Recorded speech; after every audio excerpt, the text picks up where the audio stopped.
A very good morning, everyone.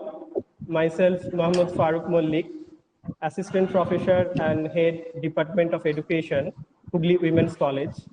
On behalf of our department and organizing committee of this webinar, I heartily welcome to all the participants and our honorable speakers of one-day state-level webinar entitled as Human Resource Management and Sustainable Development, jointly organized by Department of Education and Internal Quality Assurance Cell of Hooghly Women's College. In this webinar, we will accompanied by two eminent speakers, Honorable Dr. Rajesh Kumar Shah, Assistant Professor of Education, Rabindra Bharati University, and Dr. Dev Jyoti Chandra, Assistant Professor and Head, Department of Journalism and Mass Communication, Rabindra Bharati University. And I am happy to announce that we have created two WhatsApp groups for the participants of the webinar. And over 553 participants have registered for this webinar. And I am requesting to all the participants, please stay with us throughout the whole session. Now, I would like to request our HWC coordinator and head Department of Geography, Professor Dr. Shamulina Goswami, to deliver her speech. It's over to you, Dr. Goswami. Thank you, Farooq. Good morning, everybody. It's my pleasure to convey a warm welcome to all on behalf of my college for your participation in the national webinar on human resource management and sustainable development, hosted by the Department of Education in collaboration with HWC of Hooghly Women's College. The topic consists of three different terminology which combine together, which form the topic of today. Human resource means the people. However, Michael Jusius has defined human resources as a whole consisting of interrelated, interdependent, and interacting physiological, psychological, sociological, and ethical components. According to Leon C. Magginson, it is abilities, talents, and attitudes obtained by the population. Human resources, sometimes regarded as the human capital, which consists of intellectual capitals, means knowledge, skills, cognitive complexity, etc. Social capital, made up of network of relationships, sociability, and trustworthiness. Emotional capital consists of self-confidence, ambitions, and courage, is bearing ability and resilience. Now, it is clear from above definitions that human resources refer to the qualitative and quantitative aspects of employees working in an organization. Human resource management is a process of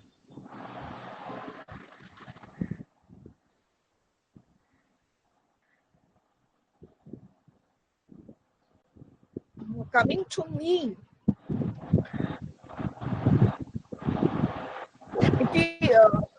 Human resource management is a process of making the efficient and effective use of human resources, which focuses on the function of people within the organization, ensuring best work practices.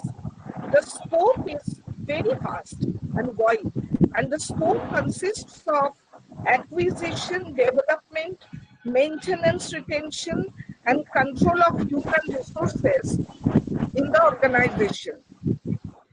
Human resource management is responsible for maintaining good human relations in the organization. It is also concerned with the development of individuals and achieving integration of goals of the organization and those of the individuals. The term sustainable development is concerned with meeting the needs of people today without compromising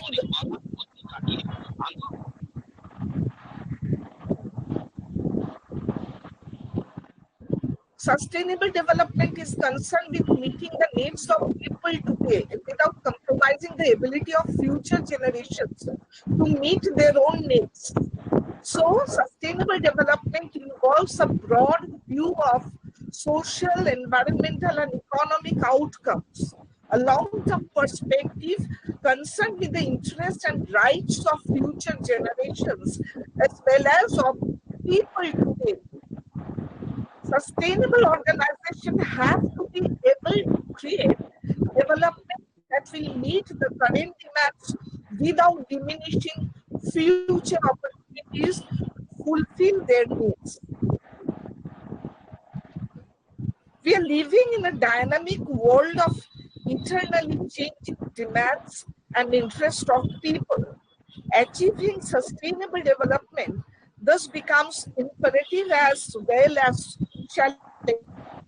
Sustainability means making future the cause of our present, that is, our actions today will shape our future.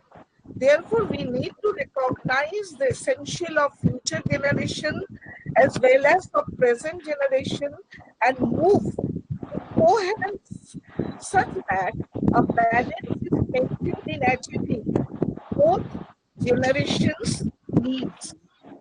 Sustainable development is the need of the hour. It is not just the responsibility of the environmental specialists, communication professionals, or the government. It requires contributions from people across different fields and interests. So, we will like to hear from you, and I would like to convey my cheerful greetings to Dr. Rajesh Kumar Saha and Dr. Debojyoti Chandra, the esteemed personalities and distinguished speakers of today's webinar. And thank you for being with us. Once again, I welcome all the faculty members, scholars, and students for their participation in such a contemporary issue and request your patience hearing. I wish every success of this state level webinar and request the initiation. Now over to Farooq.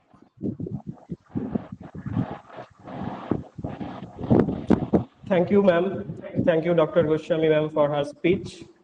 Our principal, ma'am, not been able to join with us due to her busy schedule. Right now, we will start our technical session of the webinar. This session will contain two lectures. Before I going to introduce of our first speaker, I would like to request all the dear participants, if you have any kind of questions or queries related to the topic, please drop your question or query in the comment section of the YouTube. It's my great pleasure to introduce the first speaker of the webinar, Dr. Debojyoti Chandra, Assistant Professor and Head, Department of Journalism and Mass Communication, Rabindra Bharati University. Dr. Chandra did his schooling from Don Bosco, Park Circus, Kolkata. Then he joined St. Xavier's College, from where he graduated with English honors. He did his master's from the Department of Journalism and Mass Communication from University of Calcutta. He qualified NET and was awarded JRF by UGC. Having qualified Indian Information Service exam conducted by UPSC, joined the Ministry of Information and Broadcasting in New Delhi. Having served the central government, he resigned from IIS, returned to Kolkata, and joined Netaji Nagar College as assistant professor. He joined his present position in the Department of Mass Communication and Videography, Rabindra Bharati University in 2006, where he currently heads of the department. He is also an English news reader and anchor since 2003 in DD News Doordarshan, India's national broadcaster. He has also been the Secretary of Kolkata chapter of Public Instruction, Public Relation Council of India. Today, he will talk about sustainable development of rural India, a case study of SYSG NRLM scheme. Now, I would like to request Dr. Chanda to deliver his lecture. Please, Dr. Chanda. Namaskar. I would like to thank the management and everybody in the department, in the Hooghly Women's College, for giving me this opportunity to join in this very important seminar. I would congratulate you for selecting the theme of this seminar, which is very topical today, human resource development and sustainable development. These two are very linked very closely. I had taken the liberty of human resource development. Chairperson Madam of ICOP had said that it is about organizations, but I had taken the liberty of taking a larger definition of human resource. And since I thought that I would be addressing an audience in a college in the heart of rural Bengal and also a women's college, I took up a topic which I think will interest my students in the college because it is related to women empowerment and women's development. My topic is, as Farooq said just now, sustainable development in rural India, a case study of SGSY NRLM scheme. I would like to first begin by discussing what do we understand by sustainable development, what are the parameters and the characteristics that we understand by sustainable development. There are a number of points here. The first, very most important point is end poverty in all its forms everywhere. The second most important point of sustainable development is end hunger, achieve food security and adequate nutrition for all and promote sustainable agriculture. This is very important, that end hunger and promote sustainable agriculture. Since I thought that since I'm addressing my students, আমি বোধহয় একটু ইংরেজি বাংলা মিলিয়ে যদি এই সেশনটা conduct করি তাহলে আমাদের ছাত্রছাত্রীদের বুঝতে একটু সুবিধা হবে। সাস্টেইনেবল এগ্রিকালচার বলতে আমরা এখানে কি বুঝছি? আমি একটা ছোট্ট উদাহরণ দিয়ে বলবো। কিছুদিন আগে হঠাৎ করে একটি খবর আমরা পড়লাম যে একটি গ্রামাঞ্চলে একটি ফসলের ক্ষেতে সকালবেলা উঠে হঠাৎ দেখা গেল যে সেখানে প্রায় ৮০টি পাখি তারা ওই ফসলের ক্ষেতে মারা গেছে এবং তারা ওখানে পড়ে রয়েছে। পরবর্তীকালে বোঝা গেল যে ওই পাখিগুলো কিছু পাকা শস্য দানা খেয়ে তাদের মৃত্যু ঘটেছে, কারণ সেই শস্যের মধ্যে প্রচুর পরিমাণে অনেক পেস্টিসাইড ছিল। অর্থাৎ এই ধরনের পেস্টিসাইড আমরা ব্যবহার করছি আমাদের কৃষি উন্নয়নের জন্য, হয়তো ফসলের যেটা আমরা যে পরিমাণ ফসল চাইছি সেটা বৃদ্ধির জন্য, কিন্তু দেখা যাচ্ছে যে এই পরিমাণে পেস্টিসাইড যদি ইউজ করা হয় সেটা যদি ফুড চেইনে ঢুকে যায় তাহলে পরবর্তীকালে এটা থেকে সমূহ বিপদ আসতে পারে। তো আমরা সাস্টেইনেবল এগ্রিকালচার বলতে বলছি এই সাস্টেইনেবল কথাটা, সাস্টেইনেবল ডেভেলপমেন্ট, এইটার বাংলাদেশে আমাদের বন্ধুরা একটা খুব সুন্দর বাংলা করেছে, তারা এটাকে বলছে টেকসই উন্নয়ন, অর্থাৎ যেটা আমরা লং রানে সাস্টেইন করতে পারবো। এরপরে যেটা খুব গুরুত্বপূর্ণ পয়েন্ট হচ্ছে attain healthy life for all of all ages, অর্থাৎ আমাদের স্বাস্থ্যের কথা বলা হয়েছে। এরপরে কোয়ালিটি এডুকেশন, আমাদের এডুকেশন ডিপার্টমেন্ট এই সেমিনার করছে কোয়ালিটি এডুকেশন, এবং এই এডুকেশনের সঙ্গে যেটা শব্দটা ব্যবহার করা হয়েছে কোয়ালিটি অ্যান্ড ইনক্লুসিভ এডুকেশন, যেটা আমাদের সমাজের সমস্ত স্তরের মানুষকে আমরা এই শিক্ষা ব্যবস্থার সঙ্গে যুক্ত করতে পারবো, এবং তার সাথে যেটা লাইফ লং লার্নিং অপরচুনিটিস। আমার মনে হয় না আমাদের এডুকেশন ডিপার্টমেন্টে যারা এখানে রয়েছে তাদের এটা আমাদের বুঝিয়ে বলতে হবে যে লাইফ লং লার্নিং অপরচুনিটিস কেন এত প্রয়োজনীয়। একজন মানুষ যদি কোনো কারণে, কোনো একটি বিশেষ কারণে কোনো সময় তাদের শিক্ষার যে সময় যেগুলো আমাদের নির্ধারণ করা আছে সেই সময় কোনো একটা শিক্ষা গ্রহণ করতে না পারে, পরবর্তীকালে সময় সুযোগ মতো তারা যদি সেই শিক্ষাটা গ্রহণ করবার জন্য তারা তাদের সময় হয়, তারা যাতে সেইটা পারে সেইটার কিন্তু একটা ব্যবস্থা করার কথা বলা হয়েছে। এরপরে যেটা খুব গুরুত্বপূর্ণ, attain gender equality, empower women and girls everywhere. gender equality today is being a great stress is being given on gender equality and sustainable development goals. One of the very primary characteristics and features of sustainable development goals is attaining gender equality. Next is water and sanitation. আমরা এটাকে খুব সহজভাবে কলকাতা শহরে বা শহরগুলোতে অনেক সময় পেয়ে যাই, কিন্তু যারা গ্রামাঞ্চলে আছেন এবং দূর দূরান্তে আছেন তারা জানেন যে পানীয় জল এবং উপযুক্ত পয় প্রণালী কতটা বেশি জরুরি এবং তার অভাবে কত রকম অসুখ বিসুখ এবং তার থেকে কত রকম মৃত্যু আমাদের দেশে হয়। তাই পানীয় জল এবং অন্যান্য ব্যবহারের জন্য জলের যে একটা রেগুলার সাপ্লাই এবং স্যানিটেশনের ব্যবস্থা। এরপরে যেটা হচ্ছে modern energy which is affordable, available and this modern energy, আমরা যখন affordable বলছি এবং reliable এনার্জির কথা বলছি, আমরা যে ধরনের এনার্জির কথা জেনারেলি ব্যবহার করে থাকি সেগুলো হচ্ছে সবই প্রায় ফসিল ফিউয়েল থেকে হয়, কয়লা থেকে হয়। কিন্তু আজকাল আমরা অল্টারনেটিভ এনার্জির কথাও ভীষণভাবে বলছি, যেখানে আমরা ওয়াটার রিসোর্সেস থেকে, এয়ার রিসোর্সেস থেকে আমরা, বা আজকাল নিউক্লিয়ার এনার্জির কথা বলা হচ্ছে, যে অন্য ধরনের যে সোর্সেস থেকে ফসিল ফিউয়েল বার্ন না করে আমরা যে এনার্জি যদি ইউজ করতে পারি সেটা আমাদের অনেক উপকারে লাগে। এরপরে যেটা খুব ভেরি ইম্পর্টেন্ট সেটা হচ্ছে promote sustainable industrialisation.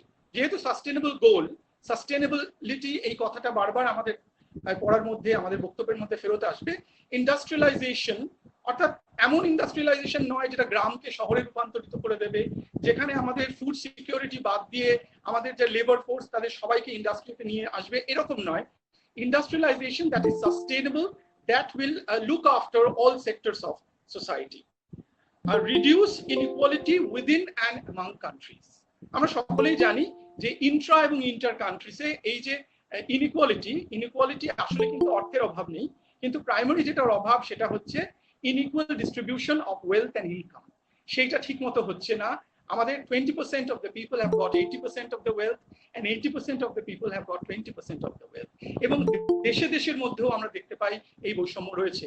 Latin America, Asia, আফ্রিকার দেশগুলোর মধ্যে দারিদ্র্য বেশি, ওদিকে ওয়েস্টার্ন ইউরোপ এবং নর্থ আমেরিকাতে এবং অস্ট্রেলেশিয়ার দেশগুলোর মধ্যে আমরা দেখেছি যে দারিদ্র্যের হার কম। সেখানে equal distribution of wealth and income among within the country and amongst the countries is very, very important and one of the very important goals of sustainable development.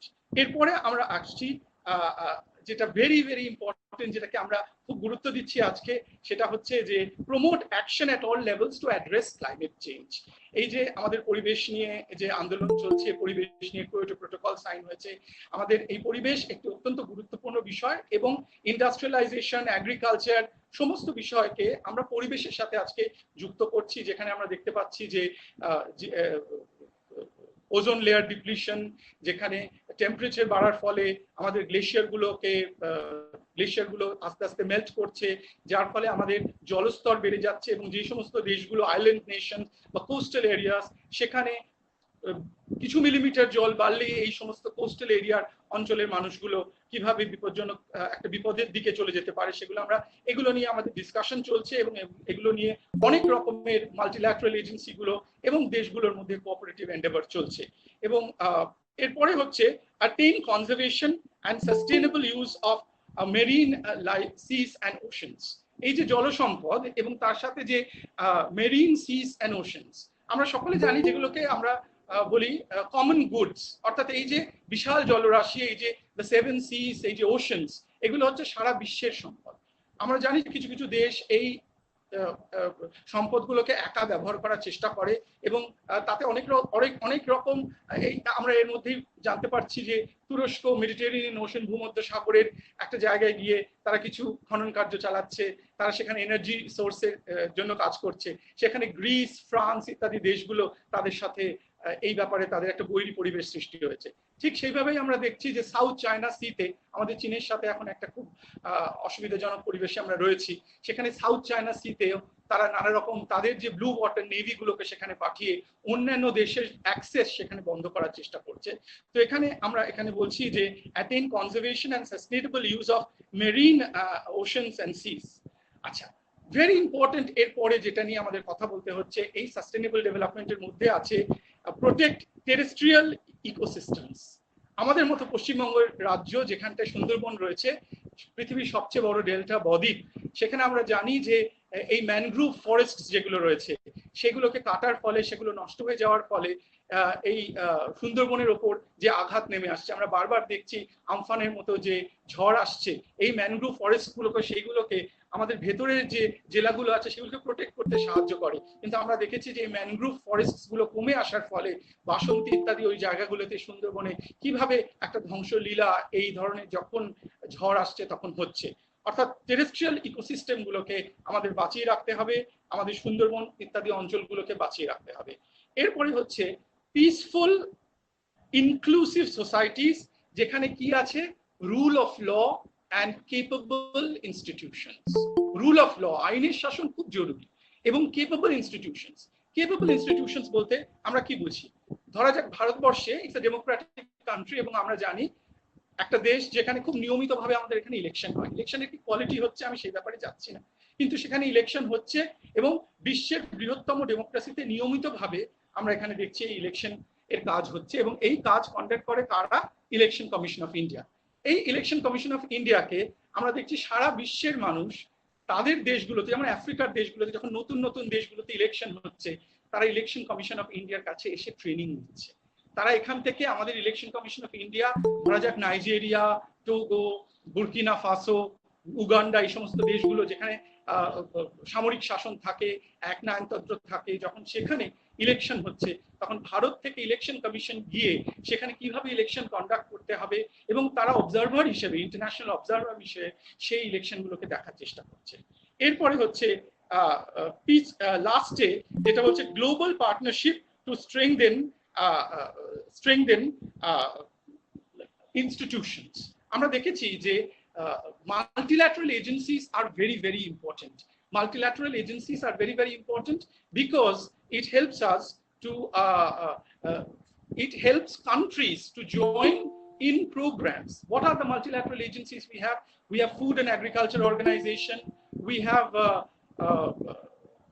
Food and Agriculture Organization, we have United Nations Development Program, আমাদের Sustainable Development Program কথা যখন আমরা বলছি সেখানে UNDP plays. These are all organizations under the UN system, United Nations system. এরা খুব গুরুত্বপূর্ণ role play করে থাকে। তাহলে আমি প্রথমে ছাত্রছাত্রীদের কাছে এবং আমাদের পার্টিসিপেন্টদের কাছে একটু what do we understand by sustainable development এই ব্যাপারে একটু বোঝাবার চেষ্টা করলাম। এরপরে যেটা আমি একেবারে স্ট্রেট টু দ্য টপিক একটু চলে আসতে গেলে আমাকে একটু প্রিলিউড দিতে হচ্ছে। আমরা সকলে জানি যে দুটো বিষয় আমরা এখানে যখনই SGSY স্কিম এবং NRLM স্কিম এই দুটোর ব্যাপারে আলোচনা করব, এই these schemes are linked to micro credit and self help groups.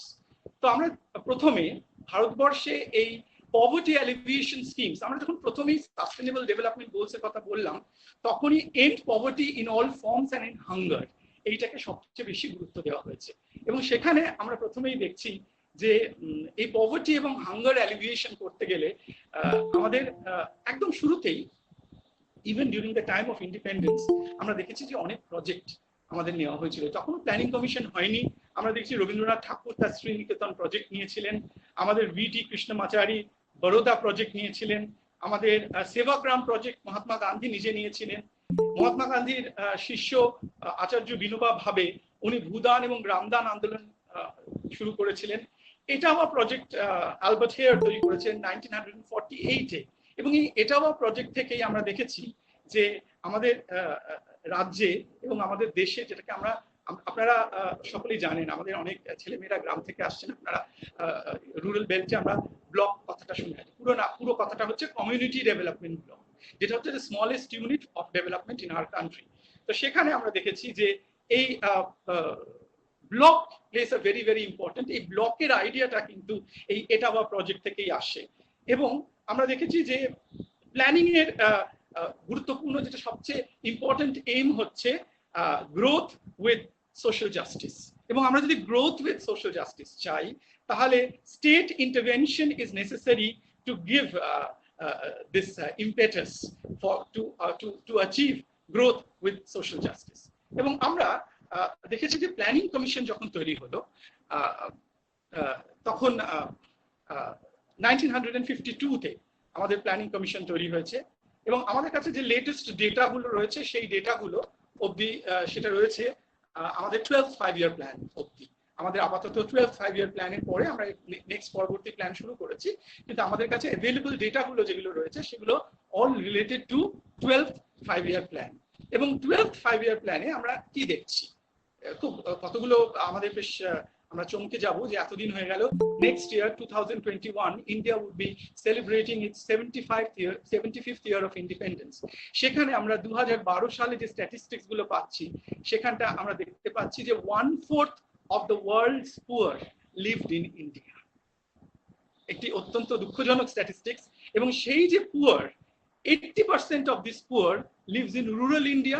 এবং এরপরেও যদি আমরা একটু ভাগ করি তাহলে দেখব এই 80% এর 80% হচ্ছে ST, SC, OBC, physically handicapped, women and children. They are the most marginalised among the poor. এবং আমরা দেখছি যে 2012 সালের স্ট্যাটিস্টিক্সে আমরা দেখছি যে 21.9%, 21.9% people are still below the poverty line। এবং এই 29.9% persons এরা কতটা সংখ্যা জানেন? 27 কোটি। এই 27 কোটি মানুষ ইউরোপের প্রায় প্রত্যেকটা দেশের জনসংখ্যার বেশি। এই 27 কোটি মানুষ still below the poverty line. এবং আমরা এই যে কমিউনিটি ডেভেলপমেন্ট ব্লক হলো এবং 1 থেকে 12th 5-year প্ল্যান অবধি কিন্তু আমরা এই বিভিন্ন রকম প্রজেক্ট আমরা নিলাম ফর পভার্টি এলিভিয়েশন। এই প্রজেক্টগুলো আমি একটু খুব ব্রিফলি প্রজেক্টগুলো যেগুলো গুরুত্বপূর্ণ প্রজেক্ট সেগুলোকে একটু মেনশন করব। একদম প্রথম যেটা শুরু হয়েছিল আমাদের দেশে সেটা ছিল legal elimination of bonded labour. এরপরে আত্মোদয় যোজনা, স্মল ফার্মার্স ডেভেলপমেন্ট প্রোগ্রাম। আরেকটি খুব ইম্পর্টেন্ট একটা প্রোগ্রাম যেটা 1979-80 ইন্দিরা গান্ধীর সময় চলতো সেটা হচ্ছে কাজের বদলে খাদ্য, ফুড ফর ওয়ার্ক প্রোগ্রাম। এরপরে 1978 থেকে 1999 যে স্কিমটা সবচেয়ে গুরুত্বের সঙ্গে চলেছিল, তার অনেকটা সফল হয়নি, সেটা হচ্ছে ইন্টিগ্রেটেড রুরাল ডেভেলপমেন্ট প্রোগ্রাম। এবং তারপরে আমরা ন্যাশনাল রুরাল এমপ্লয়মেন্ট প্রোগ্রাম রয়েছে এবং rural landless employment guarantee programme রয়েছে। তার আন্ডারে আমাদের আছে Indira Awas Yojana, social forestry, million wealth scheme. এই ধরনের আমরা অনেক অনেক অনেক প্রজেক্ট পেয়েছি। আমি আমার নিজের যে বিষয়টা নিয়ে আজকে বলতে চাইছি সেই বিষয়টা আমি চলে আসব। তার আগে একটু বলে নিই যে 1999-এ ভারত সরকার এই যে পভার্টি এলিভিয়েশন স্কিমস গুলো এতদিন ধরে চলে আসছে সেগুলোর একটা রিভিউ করে তারা মনে করে যে তারা একটা নতুন স্কিম নেবে। এই স্কিমটার নাম হচ্ছে, সেই বছরই হচ্ছে স্বাধীনতার 50তম বর্ষ এবং সেই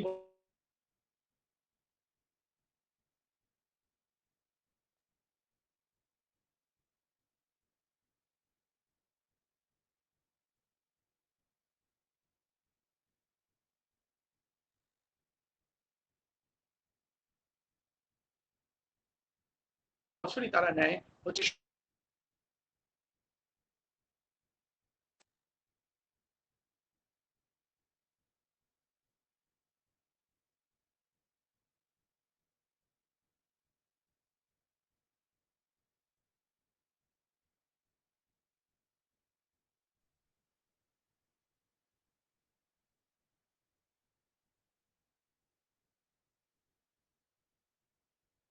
স্যারকে কি আবার কল করবো?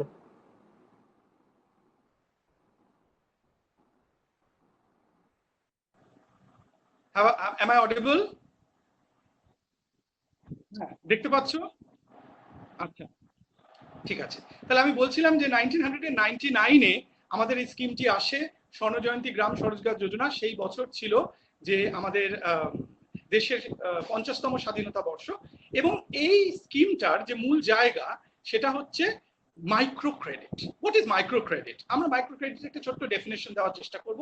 Extending small loans to poor people for self employment projects that generate income allowing them to care for themselves and their families।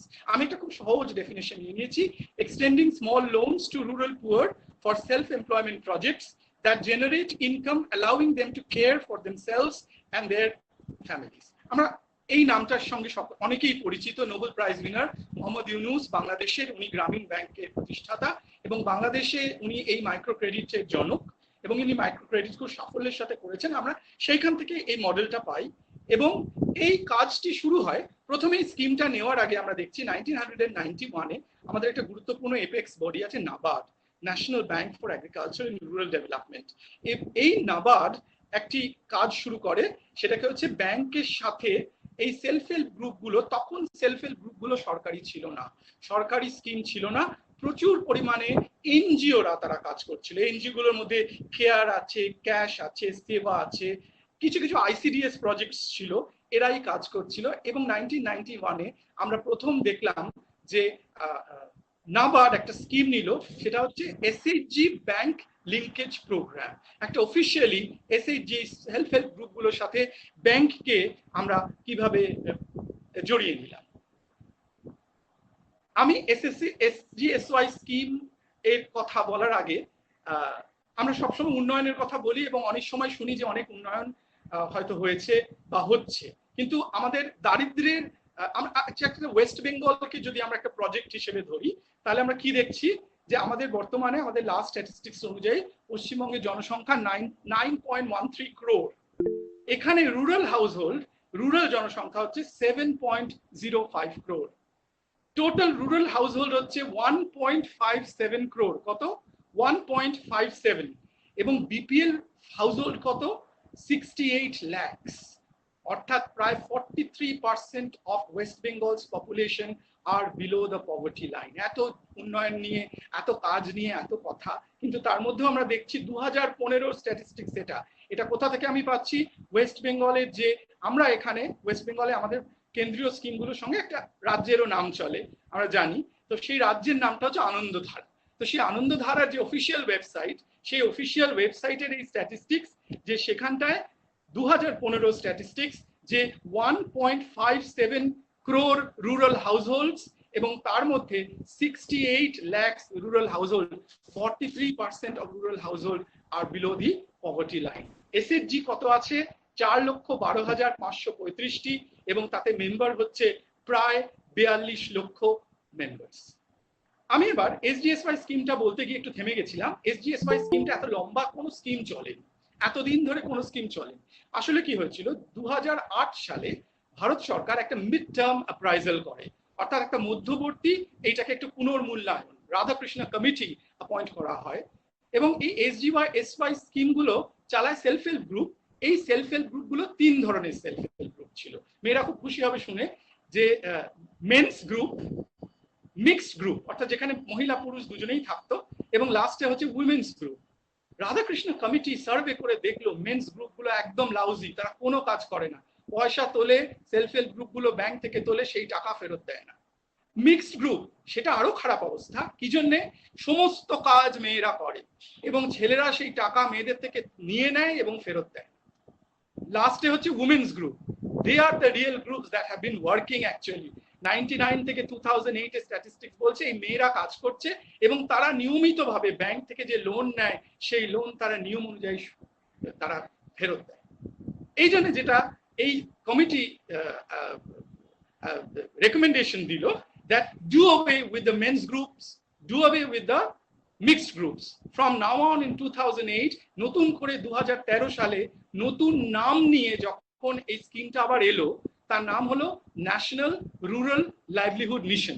এটা আপনারা যদি একটু ব্লকে যান দেখবেন NRLM আছে, এবং এই ন্যাশনাল রুরাল লাইভলিহুড মিশন শুধুমাত্র কি দিয়ে শুরু করলো?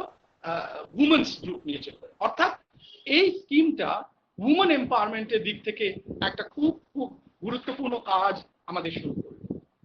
আমি বিশদে যাওয়ার আগে এরপর একটু যেটা বলবো সেটা হচ্ছে যে who are the stakeholders in the SGSY NRLM scheme. Stakeholders কারা? স্টেক হোল্ডার্সে আমি ABCD করে বলছি। প্রথমে হচ্ছে গভর্নমেন্ট, অ্যাডমিনিস্ট্রেটিভ এবং কন্ট্রোলিং অফিসার্স যারা কন্ট্রোল করে, তার মধ্যে প্রথমেই গভর্নমেন্ট অফ ইন্ডিয়ার ministry of rural development is the nodal agency, তার সাথে ministry of women and child development, এবং তার সাথে মিনিস্ট্রি অফ HRDরও কিছু একটু কাজ হয়, কিন্তু মূলত rural development, women and child development. এবং সেন্ট্রাল সেক্রেটারিয়েট অফিস দিল্লিতে রয়েছে, headed by the concern ministers of state, secretaries এবং ডিরেক্টরস। রাজ্য লেভেলে এটা হচ্ছে department of panchayat and rural development, headed by the concern minister in charge and the principal secretary. তারপরে directorate of panchayat and rural development, headed by the director of panchayats. তার সাথে district লেভেলে চলে আসি। ডিস্ট্রিক্ট লেভেলে প্রত্যেকটা জেলায় আছে district rural development cell, DRDC, যেখানে project director, deputy project director, তাদের নানা রকম সেল রয়েছে। এবং তারপরে district panchayat and rural development department, sub divisional লেভেলে সাব ডিভিশনাল অফিসার্স, যেখানে deputy magistrate in charge of SGSY cell. Block লেভেলে বিডিও আছেন, এবং খুব গুরুত্বপূর্ণ এখানে প্রত্যেকটি ব্লকে 2013 পর সরকার একটি নতুন অফিসার অ্যাপয়েন্ট করে, যাই অফিসারের ডেজিগনেশন হচ্ছে উমেন ডেভেলপমেন্ট অফিসার, WDO। এবং তার সাথে যারা কাজ করে, যারা ডিরেক্টলি এসজিএসওয়াই এর মেয়েদের সাথে কাজ করে, হচ্ছে লেডি গ্রাম সেবিকা, তারা এই যে এর সঙ্গে কাজ করে। এরপরে গ্রাম পঞ্চায়েত লেভেলে GP office headed by gram pradhan, executive assistant in charge of SGSY এবং রিসোর্স পার্সন এবং ডিআরপি অফ দিস এরিয়া। এটা হচ্ছে সরকারের যে স্টেক হোল্ডার এ। দ্বিতীয় হচ্ছে B, self help group. Self help গ্রুপগুলো সেলফ হেল্প গ্রুপ, তার উপরে হচ্ছে তাদের সাব ক্লাস্টার, তার উপরে ক্লাস্টার, এবং লাস্টে হচ্ছে ফেডারেশন। এই ফেডারেশন গুলো এদের স্টেট লেভেল অর্গানাইজেশন। এরপরে হচ্ছে থার্ড স্টেক হোল্ডার, অত্যন্ত গুরুত্বপূর্ণ স্টেক হোল্ডার, সেটা হচ্ছে ব্যাংকিং সেক্টর। এই ব্যাংকিং সেক্টরে আমাদের আছে ন্যাশনালাইজড ব্যাংকস, আমাদের আরআরবি আপনারা জানেন, রিজিওনাল রুরাল ব্যাংকস, এবং কোঅপারেটিভ ব্যাংকগুলো রয়েছে, এবং national bank for agriculture and rural development.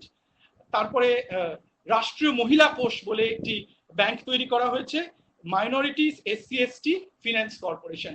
এই সবগুলো তারা কিন্তু এখানে হেল্প করছে। এর সঙ্গে সঙ্গে এনজিওদের সাথে নন ব্যাংকিং ফিনান্সিয়াল অর্গানাইজেশন আছে, তারাও কিন্তু কাজ করছে। এরপরে সবচেয়ে, এটা হচ্ছে sector C, banking sector. A সরকার, দ্বিতীয় self help group B, C banking sector, এবং ডি লাস্টের হচ্ছে এনজিওস। এরা লোকাল, রিজিওনাল, ন্যাশনাল এবং ইন্টারন্যাশনাল এনজিওস। এরা সমস্ত ট্রেনিং এর কাজ করে। এই যে ট্রেনিং এর কাজ করে, এরা এই কাজগুলো করছে। এবার আমাদের যেটা খুব গুরুত্বপূর্ণ, যেটা নিয়ে আমাদের বলবার আজকে বিষয়, যে মিলেনিয়াম ডেভেলপমেন্ট গোলস বা এই আমাদের সাস্টেইনেবল ডেভেলপমেন্ট গোলস এর সাথে আমরা এই এসজিএসওয়াই স্কিমটা কেন আমি আজকে হঠাৎ করে বললাম। আমাদের তো সরকারি অনেক স্কিম আছে, তো আমি একটু এবার আপনাদের বলছি যে এসজিএসওয়াই scheme, why this scheme is very important to achieve the NRLM scheme বলি এখন, কারণ নতুন নাম ন্যাশনাল রুরাল লাইভলিহুড মিশন। এই স্কিমটি why it is so very important for sustainable development and women empowerment and women development. In December 2000, world leaders adopted the Millennium Development Goals, the aim of which was to reduce poverty, protect human rights, promote environmental sustainability, improve health in a progressively peaceful atmosphere. 189 nations, rich and poor, promised to achieve some measurable targets within a span of 15 years, with an aim to bring out 1 billion people scattered across the world from the grip of extreme poverty.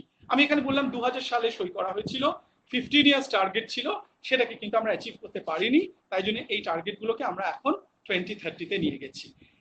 এই sustainable development goals গুলোকে একটু short করে millennium development goals করা হলো, এবং সেখানে মোটামুটি goals গুলো একই: eradicate extreme poverty and hunger, achieve universal primary education, promote gender equality and empower women, reduce child mortality, improve maternal health, combat HIV, AIDS, malaria, and other diseases, ensure environmental sustainability, and develop a global partnership for development.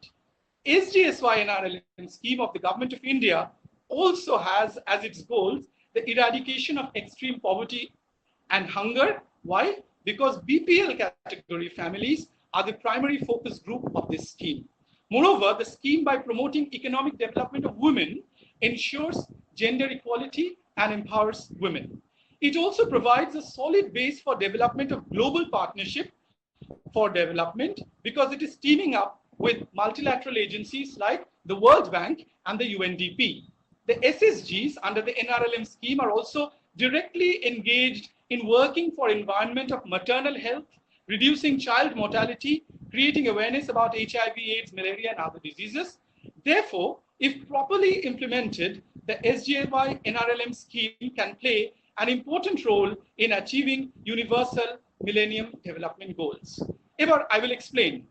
এই যে ইনিশিয়েটিভটা, এই ইনিশিয়েটিভটিকে কাজ করতে গিয়ে আমরা দেখেছি যে সরকার কি করলো, কতগুলো কনভার্জেন্স স্কিম নিল, অর্থাৎ the main tree is the NRLM এবং তার সাথে সাথে convergence scheme. I will explain. স্বচ্ছ ভারত মিশন, মিশন নির্মল বাংলা, আমরা দেখেছি এই স্কিমে প্রচুর সেলফ হেল্প গ্রুপের মেয়েরা আমাদের এই মিশন নির্মল বাংলা এবং স্বচ্ছ ভারত মিশনে কাজ করে। দ্বিতীয় হচ্ছে ICDS and anganwadi, mother and child care and universal immunisation. একটা খুব ছোট এক্সাম্পল দেবো, আমি কাজ করতে বালিজগাছা ব্লকে গেছি আমার রিসার্চের কাজে। সেখানে গিয়ে দেখি খুব বড় একটা শেড তারা তৈরি করেছে, অনেক মেয়েরা কাজ করছে এবং তারা নাড়ুর মতো একটা কিছু বানাচ্ছে, নাড়ুর থেকে একটু বড় সাইজ, লাড্ডুর মতো। আমি বললাম এটা আপনারা কি বানাচ্ছেন?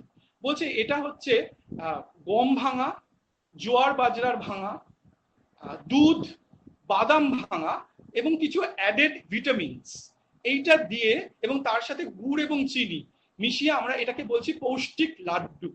এই লাড্ডুটা আমরা আমাদের অঙ্গনওয়াড়ি ওয়ার্কারদের সাহায্যে আমাদের যে এক্সপেক্টিং মাদার্স এবং those mother's who are giving milk to their children, তারাও অঙ্গনওয়াড়ি ইয়েতে রেগুলার ভিজিট করে, তাদের এই সময়টা, এই যে প্রায় 9 মাস এবং পরে আরো 6 মাস আমরা এই পৌষ্টিক লাড্ডুটা দিই। তাদের বেশিরভাগ সময় আমরা দেখেছি যে তাদের বিশেষ করে গ্রামাঞ্চলে প্রচুর আমাদের মায়েরা অ্যানিমিয়াতে ভোগেন। এই পৌষ্টিক লাড্ডু তারা দিনে 2টো করে খেলে তাদের নাকি এই যে ডেফিসিয়েন্সি, যেটা নিউট্রিশিয়াস ডেফিসিয়েন্সি, সেটা খুব কাজে দেয়। তো এবং ইমিউনাইজেশন, আমাদের এখানে চাইল্ড মর্টালিটি রেট খুব বেশি। আমাদের অঙ্গনওয়াড়ি সেলফ হেল্প গ্রুপের মেয়েরা কিন্তু ভীষণভাবে ইমিউনাইজেশন, টিকাকরণের কাজের সাথে যুক্ত, পোলিওর কাজের সাথে যুক্ত।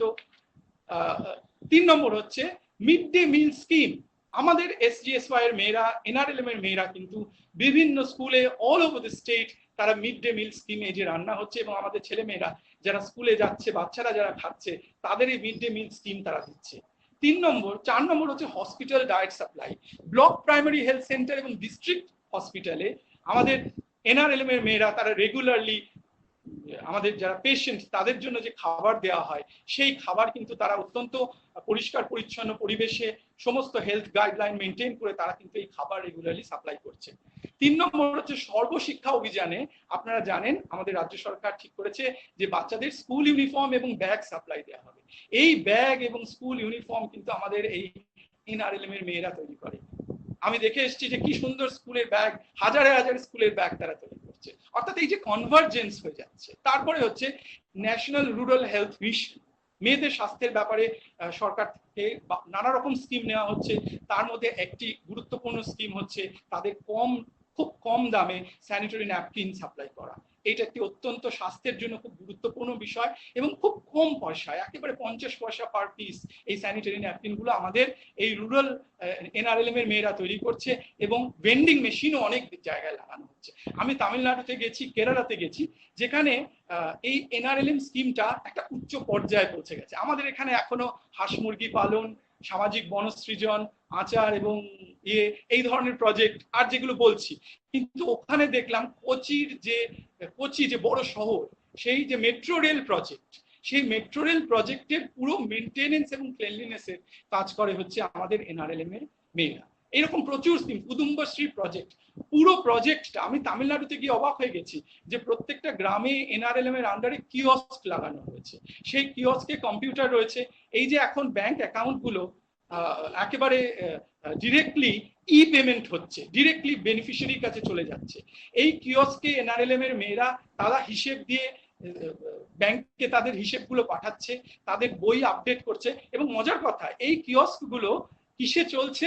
ইলেকট্রিসিটি যদি চলে যায়, তাই জন্য এই কিওস্ক গুলোতে সোলার ব্যাটারি লাগানো হচ্ছে এবং সোলার ব্যাটারি দিয়ে এই কিওস্ক গুলো চলছে। প্রত্যেকটা গ্রুপের মধ্যে একটি দুটি মেয়ে রাখা হয়েছে যারা একটু 12 পাস করেছে, যারা কলেজে পড়ে, তারা তাদের মায়েদের সাথে, তাদের মায়েরা হয়তো 8 পাস 10 পাস, কিন্তু তাদের মায়েদের সাথে কাজ করছে এবং তারা এই সেলফ হেল্প গ্রুপটির যে আর্থিক যে লেনদেন হয়, যে রেগুলার মিনিটস রাখতে হয়, যে একটা খুব ওয়েল লেড আউট একটা প্ল্যান রয়েছে, সেগুলো মেনটেন করছে আমাদের এই একটু পড়ে আসা, আমাদের একটু সিনিয়র যারা একটু লেখাপড়া জানে গ্রুপের মধ্যে তারা রেখেছে। এরপরে যেটা হচ্ছে providing integrated national rural health মিশনের কথা বললাম, running canteens in government offices and training centres, এবং আমাদের ফেডারেশন এবং ক্লাস্টার যেগুলো রয়েছে, আমি বললাম যে এই এনআরএলএম এর একদম স্টেট লেভেলে রয়েছে, তারপরে সাব ক্লাস্টার এবং অ্যাবসলিউটলি গ্রাউন্ড লেভেলে আমাদের যে সেলফ হেল্প গ্রুপগুলো রয়েছে তারা কিন্তু ন্যাশনাল লিটারেসি মিশনে খুব গুরুত্বপূর্ণ রোল প্লে করছে। এবং লাস্টে একটু বলে নিই, গার্হস্থ্য হিংসা, উইমেন এম্পাওয়ারমেন্ট, নানা ধরনের অসুবিধা মেয়েরা পড়ে, সেই ব্যাপারে সেলফ হেল্প গ্রুপ অনেক, মহারাষ্ট্রে আমি দেখেছি এই গ্রুপ কত শক্তিশালী গ্রুপ, এবং তারা লিগাল এইডের জন্য কি কাজ করছে। এই যে গার্হস্থ্য হিংসা, তারাই সেই সময় যে কিভাবে তারা এই ধরনের জিনিসগুলোকে প্রতিরোধ করতে পারে, মেয়েরা এক হয়ে কিভাবে লড়াই করতে পারে, তাই legal aid is very very important, এবং সেখানটায় সেলফ হেল্প গ্রুপগুলো তাদের খুব পরিমাণে সাহায্য করছে। অর্থাৎ আমি একটু বোঝানোর চেষ্টা করলাম যে সাস্টেনেবল ডেভেলপমেন্ট গোলস গুলো অ্যাচিভ করবার জন্য ন্যাশনাল রুরাল এই যে স্কিম সেটা কিভাবে আমাদের কাজ করছে। ফাইনালি যেটা ভেরি ইম্পর্টেন্ট সেটা হচ্ছে যে there is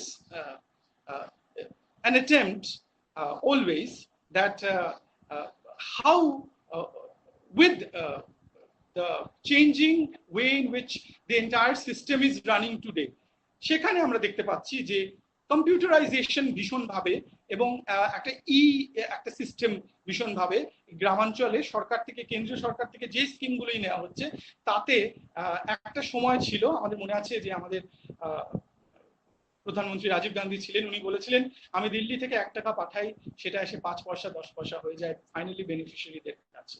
সেইগুলোকে কিন্তু আমাদের চেঞ্জ করার সময় এসেছে। এবং আরেকটা জিনিস দেখেছি যে আমাদের এই যে মেয়েরা যারা কাজ করছে তারা খুব মাইক্রো লেভেলে কাজ করছে, কিন্তু তারা যদি একটা সাপোর্ট পায়, আমাদের এটার জন্য আমরা দেখেছি বছরে ঘুরে ঘুরে নানা রাজ্যে, কলকাতায় এবং অন্যান্য জেলাগুলোতে সবলা মেলা হয়।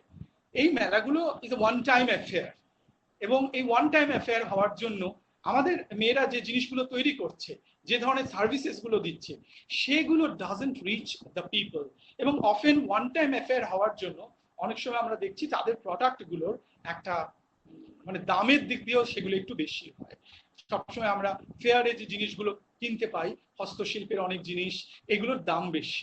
সেই জন্য এই দামগুলোকে আমরা যদি কমাতে পারি, তাহলে হয়তো এটা কমানোর একটা উপায় হচ্ছে বিক্রি বাড়ানো। এবং সেই দিক দিয়ে সরকারের একটা সদিচ্ছা আছে, রাজ্য সরকারেরও একটা সদিচ্ছা আছে। এবং সেই জন্য আমি রিসেন্টলি একটা খুব আনন্দ সংবাদ, সেটা হচ্ছে যে সাউথ 24 পরগনা জেলার যে জেলা পরিষদ, তারা একটা অ্যাপ তৈরি করেছে। সেই অ্যাপটার নাম হচ্ছে, আপনারা সকলে চেক করতে পারেন, সুন্দরিনী অ্যাপ। এবং এই অ্যাপে আপনারা জানেন যে সাউথ 24 পরগনা খুব রুরাল জেলা, এবং সেখানে একটা large amount of people are in the interiors. এবং এই ইন্টেরিয়ারে আমাদের অনেক ধরনের জিনিস আছে, যেগুলো যেমন ধরা যাক, আমি একটা প্রোডাক্টের কথা বলছি, I don't think that you will get better honey anywhere in the world. সুন্দরবনের যে মধু, সেই মধু হচ্ছে সবচেয়ে পিওর অ্যান্ড দ্য বেস্ট। সেই মধু কিন্তু আমাদের এই সেলফ হেল্প গ্রুপের মেয়েরা সেই মধু প্যাকেজিং করছে, but how do we sell it? রাজ্য সরকার, সেদিন আমার সাথে কথা হলো, ডেপুটি ডিস্ট্রিক্ট ম্যাজিস্ট্রেট যিনি আছেন শামুল বাবু, সাউথ 24 পরগনা আলিপুরে হেডকোয়ার্টার্স, সেখানটা আমরা একটা অ্যাপ লঞ্চ করা হলো। অ্যাপটার নাম হচ্ছে সুন্দরিনী অ্যাপ। এই অ্যাপটা এখন ঠিক যেমন আমরা অ্যামাজন থেকে জিনিস কিনি, সেইভাবে এই অ্যাপটি ডাউনলোড করে আমরা সেলফ হেল্প গ্রুপের জিনিস কিনতে পারবো। অর্থাৎ এই যে প্রজেক্ট, এই প্রজেক্টটা is actually touching at least আমরা হিসেব করে দেখেছি 70% of rural household and rural women. একটা এক্সট্রা টাকা আসছে, মেয়েদের একটা গেইনফুল এমপ্লয়মেন্ট হচ্ছে, এবং পরবর্তীকালে এইখান থেকে একটা লিডারশিপ তৈরি হচ্ছে। এবং এই লিডারশিপ কিন্তু পরবর্তীকালে আমাদের যে পঞ্চায়েতি রাজ ইনস্টিটিউশনস গুলো আছে, অনেকেই এই সেলফ হেল্প গ্রুপে তাদের হাতে খড়ির থেকে তারা কিন্তু পঞ্চায়েতি রাজ ইত্যাদি ইনস্টিটিউশনস গুলোতে পরবর্তীকালে জয়েন করে লিডারশিপ রোল প্লে করতে পেরেছে। Therefore, human resource development, when we talk about human resource development, we often think about offices, swanky offices in metropolitan cities where HRD training hoche with corporate people. But it's actually not always that. Our NGOs are working with lakhs and crores of rural women across the country under the NRLY scheme. Our rural women are going to the banks and the financial institutions. They are today making projects. Very important. তারা project তৈরি করছে, সেই project নিয়ে তারা কোথায় যাচ্ছে? তারা চলে যাচ্ছে ব্যাংকে, এবং ব্যাংকের যে ব্যাংক ম্যানেজার, খুব মজার কথা, এখানেও দেখুন কত পরিবর্তন আমরা আস্তে আস্তে করছি। ব্যাংক ম্যানেজার, এই ব্যাংকগুলো, এই যে রুরাল বেল্টে, এই ব্যাংকগুলো অফেন দেখে যে অ্যাট্রিশন রেট খুব কম স্টাফ, 2-3 জন স্টাফ, এবং এই স্টাফের মধ্যে অ্যাট্রিশন রেট, অর্থাৎ তারা বদলি হয়ে চলে যায়। তারা মানুষগুলোকে চিনলো, জানলো, কিন্তু তারা কিছুদিন বাদেই তারা কি হলো, বদলি হয়ে চলে গেল। তাহলে আমাদের এই মেয়েগুলো, ছেলেগুলোর সাথে তাদের যে অফিসার এতদিন ডিল করছিল, তাকে কিন্তু আমরা আর দেখতে পাচ্ছি না। তাহলে আমরা কি করে কাজ করব? ব্যাংকে গিয়ে প্রজেক্ট তৈরি হলো, প্রজেক্ট হতে না হতেই কিন্তু এই যে অফিসার, সে অফিসার কিন্তু কিছুদিনের মধ্যেই আমাদের কাছ থেকে, এই ব্যাংক থেকে তারা কোনো একটা জায়গায় তারা ট্রান্সফার হয়ে চলে গেল। তো তখন আমরা দেখছি যে কি করে এই কাজগুলো করা যায়। তখনই আমরা দেখেছি যে সরকার থেকে স্কিম করেছে, সঞ্চার শক্তি স্কিম, পুরো অ্যাপ তৈরি করেছে, সেখানে ব্যাংকিং করেসপন্ডেন্স নিয়োগ করা হয়েছে। ব্যাংক শব্দটা খুব সুন্দর, ব্যাংক সখী, হিন্দিতে, বাংলায় সখী, হিন্দিতে এরা বলছে ব্যাংক সখীস। অ্যাকচুয়ালি এরা সবসময় থেকে যাচ্ছে গ্রামে। সেলফ হেল্প গ্রুপের থেকে মেয়েদের সরকার ব্যাংক সখী নিয়োগ করছে, যারা will act as liaison between the banks and the self-help group. Project তৈরি করা, প্রজেক্ট পাস করানো, ব্যাংক থেকে লোন দেওয়া, সেই লোন ফেরত দেওয়া, মিনিটস মেনটেন করা, খাতা মেনটেন করা, মার্কেটিং এর কাজ, এই সমস্ত কাজ করতে এই যারা ব্যাংকিং করেসপন্ডেন্টস বা ব্যাংক সাকিস, তারা কিন্তু ভীষণভাবে করছে। আমি মাস কমিউনিকেশনের টিচার, আমি এই জায়গাগুলোতে কমিউনিকেশনের একটা খুব গুরুত্বপূর্ণ রোল আছে, সেইগুলো একটু বলে আমি একটু শেষ করব। দ্যাট কমিউনিকেশন হিয়ার, এখানে হিউম্যান রিসোর্স ম্যানেজমেন্টে communication today is a very very vital part, and communication has been seen to play a catalytic role in this program. The socializing function of communication helps in the formation of the group. তৈরি করার সময় একটা socialisation লাগে, নিজেদের মধ্যে একটা আত্মিক bond লাগে, যে এই মেয়েগুলো নিজেরা মিলে একটা গ্রুপ তৈরি করছে। Interpersonal and group communication, where messages move both at the horizontal level and the vertical level between the group leadership and the president, the secretary and the treasurer, and the ordinary members of the group in the decision-making process. This is very, very important. Similarly, the group also has to interact with the community service providers, the women development officers, with the concerned block to prepare the viable projects. Both verbal and written communication is essential at this phase because negotiation with the bank is in progress. Once the loan is granted, then comes the stage of setting up the micro enterprise, making a SWOT analysis of the market, procuring orders, ensuring time-bound supply. There are two types of SHGs that আমরা দেখেছি। সেখানে আমার কাজে আমরা দেখেছি, আমি শান্তিপুর ব্লকে, rural block, সেখানে কাজ করেছি। সেখানে SSG members are engage in handloom sector traditionally. আপনারা জানেন শান্তিপুর, ফুলিয়া আমাদের শাড়ির জন্য বিখ্যাত। সেখানে তারা যে স্কিলগুলো রয়েছে, দোজ স্কিলস সেখানকার মেয়েরা কিন্তু have got from generation to generation.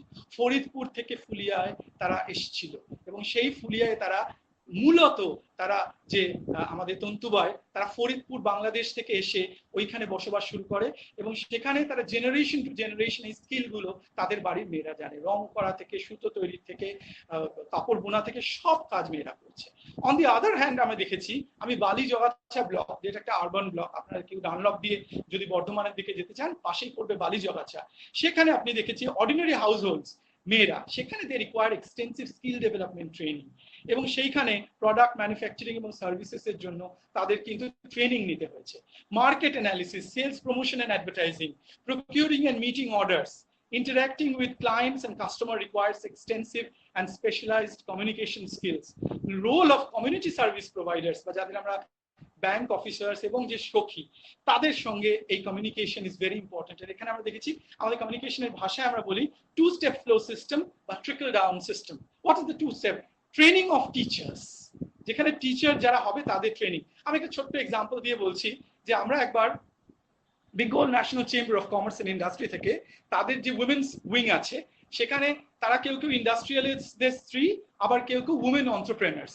তারা ঠিক করলো যে তারা একটা গ্রাম অ্যাডপ্ট করে সেখানে তারা ডেভেলপমেন্টের কাজ করবে। তারা সেই একদিন গ্রাম ঠিক করা হলো, সেখানে প্রোগ্রাম করা হবে এবং সেখানটায় এই মহিলা এন্টারপ্রেনাররা তারা ওখানে গেল, অন্তত 20 জনের একটা দল। আমি সেখানে গিয়ে তাদের অবস্থা দেখেছি, আমাদের একদম গ্রামীণ মহিলা, it was a very backward area that was chosen. সেই I am sorry to say pedicure, manicure, chiffon dressed, তারা সবাই গেছে বিশাল বিশাল গাড়ি করে, এবং আমাদের গ্রামের যারা, দে কুড নট কমিউনিকেট। তখন আমরা বুঝতে পারলাম যে আমাদের কিন্তু এখানটায় এদের দুজনকে মিলিয়ে দিলে হবে না, we have to select some within from the rural area who are more developed, একটু যাদের শিক্ষাগত যোগ্যতা হয়েছে, তাদের বাইরের সঙ্গে একটা ইন্টারাকশন আছে, যারা স্কুলে কলেজে একটু গেছে, তাদের সিলেক্ট করে তাদের আমরা শহরে নিয়ে এসে ট্রেনিং প্রোগ্রামস হলো। তারপরে সেই মেয়েরা গিয়ে কিন্তু আমাদের সেলফ হেল্প গ্রুপের মেয়েদের ট্রেনিং দিল, এবং এই যে ট্রিকল ডাউন সিস্টেম আমরা বলি, ওপর থেকে মাঝখানে একটা ইন্টারমিডিয়েটারি, তারপর সেখান থেকে একদম নিচের স্তরে যাওয়া, এই ট্রেনিংটা কিন্তু আমাদের কিন্তু তখন কাজ দিল। এরপরে আমরা দেখছি যে ICT today is playing a very very important role in, এবং তাতে আমরা দেখছি যে সেলফ হেল্প গ্রুপ মেম্বার্স, তাদের কিন্তু নেসেসারি সফটওয়্যার স্কিলস দরকার, এবং সেগুলো আরেকটা যেটা খুব ভেরি ইম্পর্টেন্ট সেটা হচ্ছে যে participatory model is in operation. Here people at the grassroots are the nucleus of action, who plays a lead role in determining the course.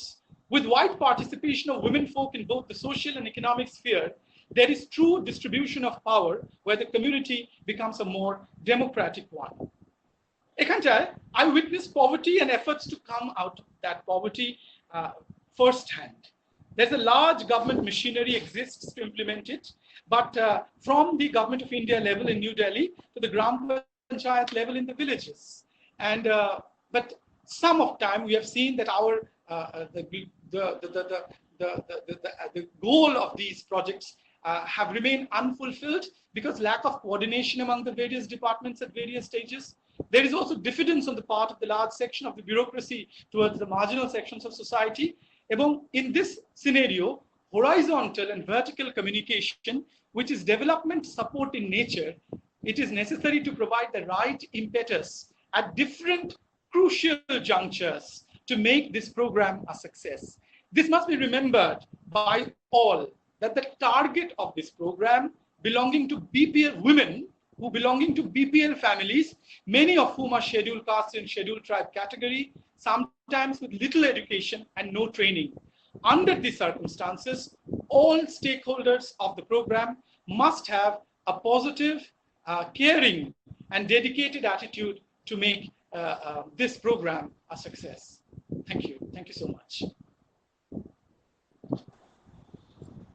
Thank you so much, sir, for such a wonderful speech.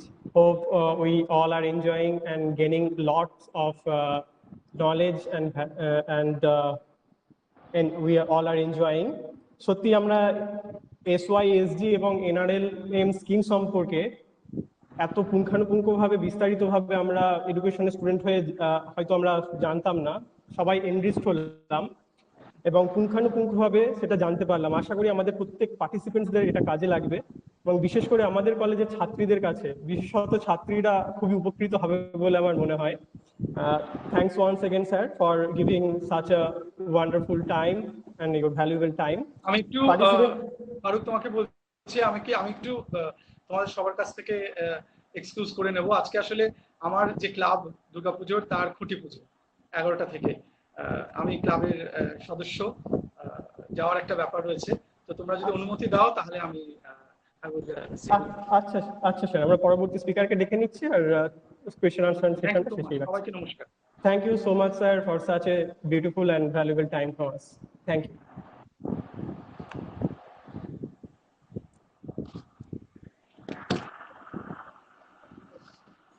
Now, am I audible?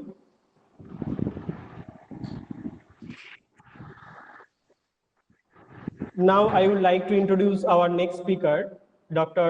Rajesh Kumar Shah, Assistant Professor of Education, Rabindra Bharati University. Dr. Shah did his master's in 3 subjects: master's in education, in English and psychology.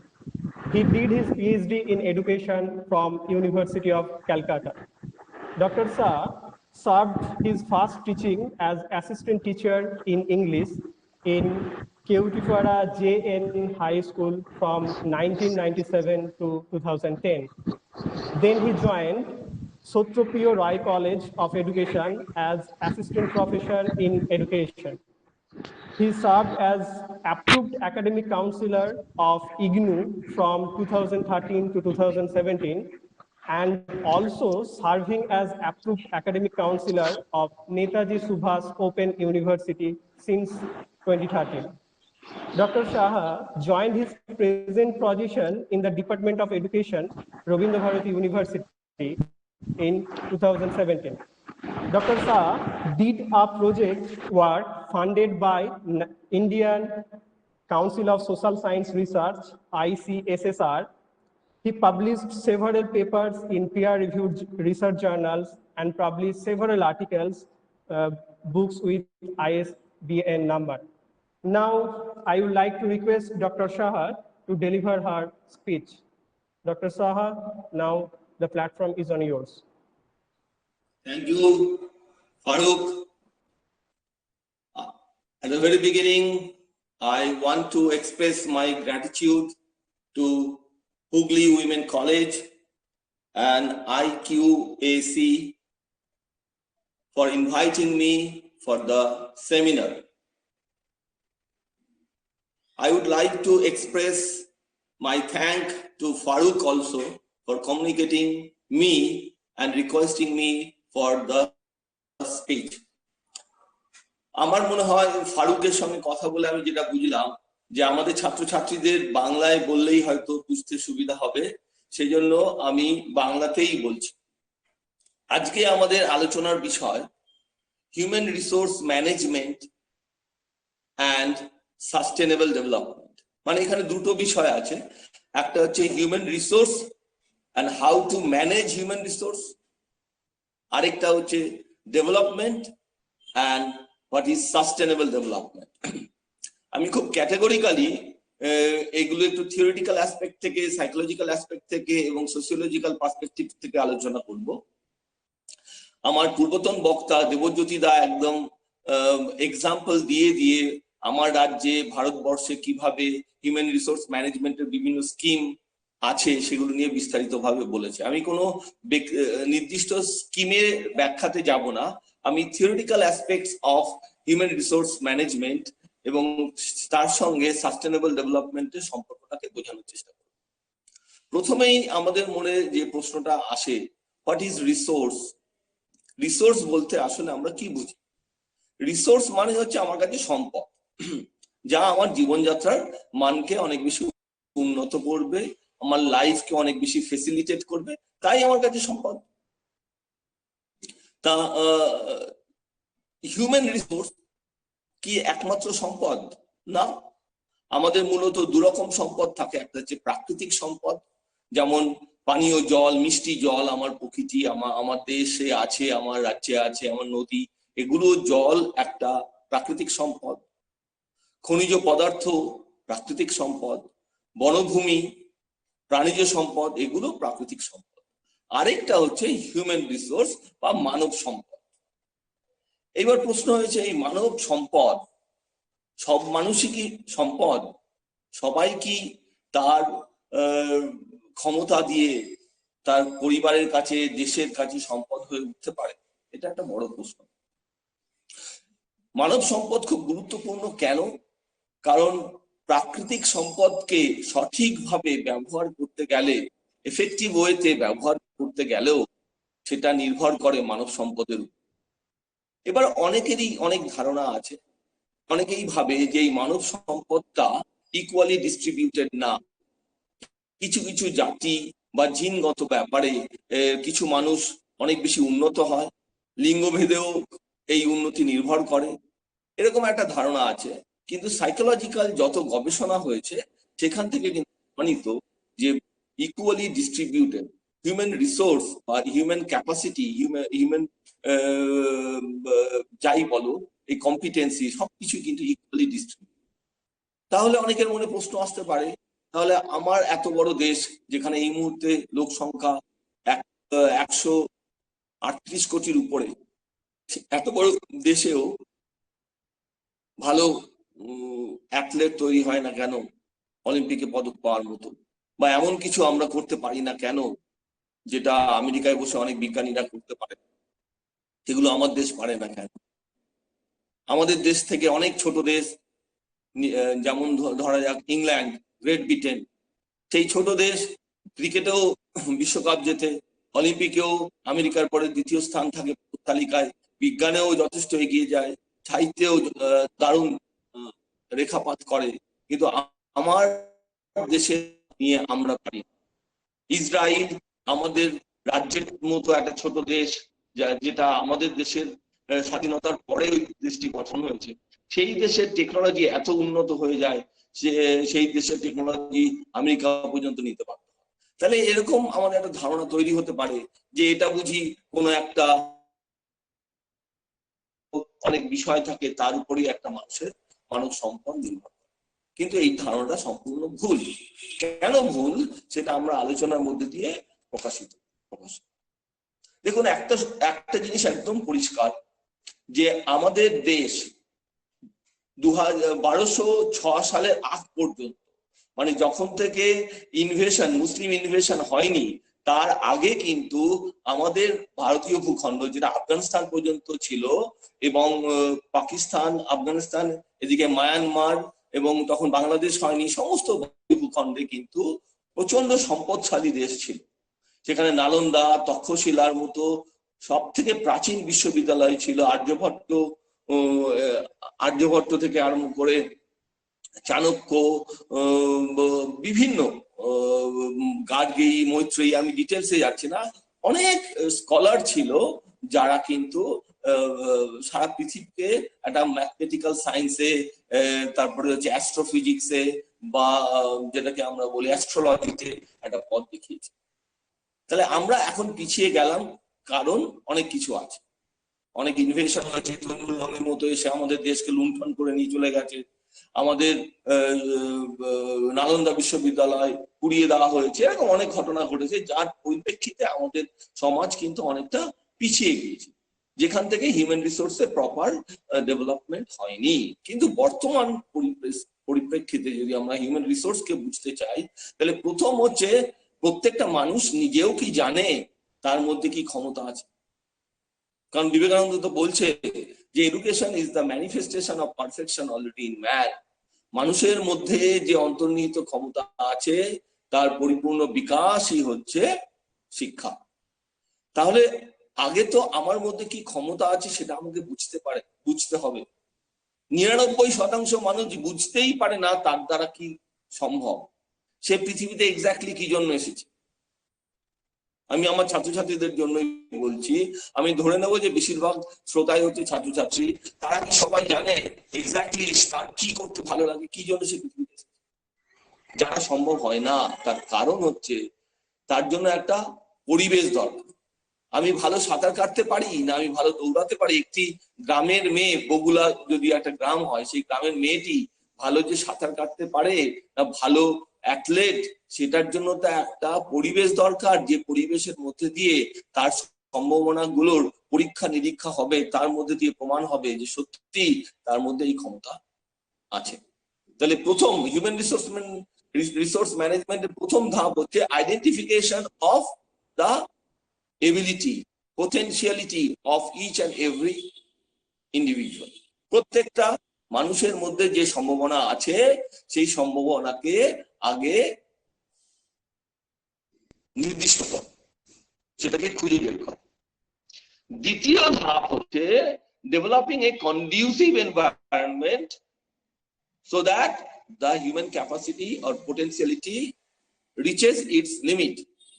এটা আমরা সবাই জানি যে আমরা Vygotsky থিওরিতে পড়েছি, zone of proximal development, মানে সবসময় actual developmental স্টেজের সঙ্গে পোটেনশিয়াল ডেভেলপমেন্টাল স্টেজের একটা গ্যাপ থাকে, এবং এই গ্যাপ যত বেশি হয় তত ওয়েস্টেজ হয় হিউম্যান রিসোর্স। এবং এটা আমাদের সবার আগে মনে রাখতে হবে যে কোনো দেশের উন্নতি তার পার ক্যাপিটা ইনকাম বা তার জিডিপি এর দ্বারা নিয়ন্ত্রিত হয় না, তার দ্বারা নির্দিষ্ট হয় না। পার ক্যাপিটা ইনকাম তো আরবিয়ান কান্ট্রিগুলোতে অনেক বেশি, ইরানে বেশি, আরবে বেশি, অনেক গাছ কান্ট্রি তার তেল বেচে তাদের অনেক টাকা। খালি কি ওই দেশটি অনেক উন্নত দেশ? একটি দেশের উন্নতি নির্ভর করে ওই দেশটি তার মানব সম্পদের অপচয়কে কতটা রোধ করবে, how far the country is able to minimize the wastage of resources। এবং তার জন্য একটা কম্প্রিহেন্সিভ প্রোগ্রাম, তার জন্য একটা সিস্টেম দরকার, অনুকূল বাতাবরণ দরকার, যার মধ্যে দিয়ে আমরা বিজ্ঞানসম্মত ভাবে একটি মানুষের মধ্যে সম্ভাবনাগুলোকে আমরা আইডেন্টিফাই করতে পারি, একটি বাচ্চার মধ্যে সম্ভাবনাগুলোকে আইডেন্টিফাই, এবং সেই সম্ভাবনার একদম ম্যানিফেস্টেশনের জন্য proper infrastructure, proper environment develop. এটা তার কারণ কি? দেখুন, আমেরিকা এত উন্নত হয়েছে কি করে? আপনারা যদি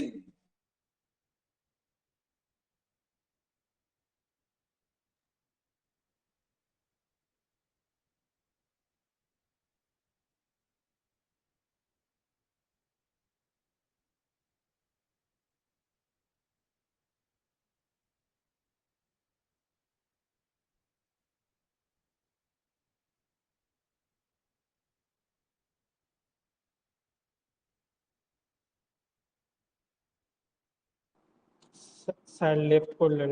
হ্যাঁ হ্যাঁ স্যার আবার রিজয়েন, হ্যাঁ হ্যাঁ স্যার রিজয়েন হবেন।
চিরন্তন,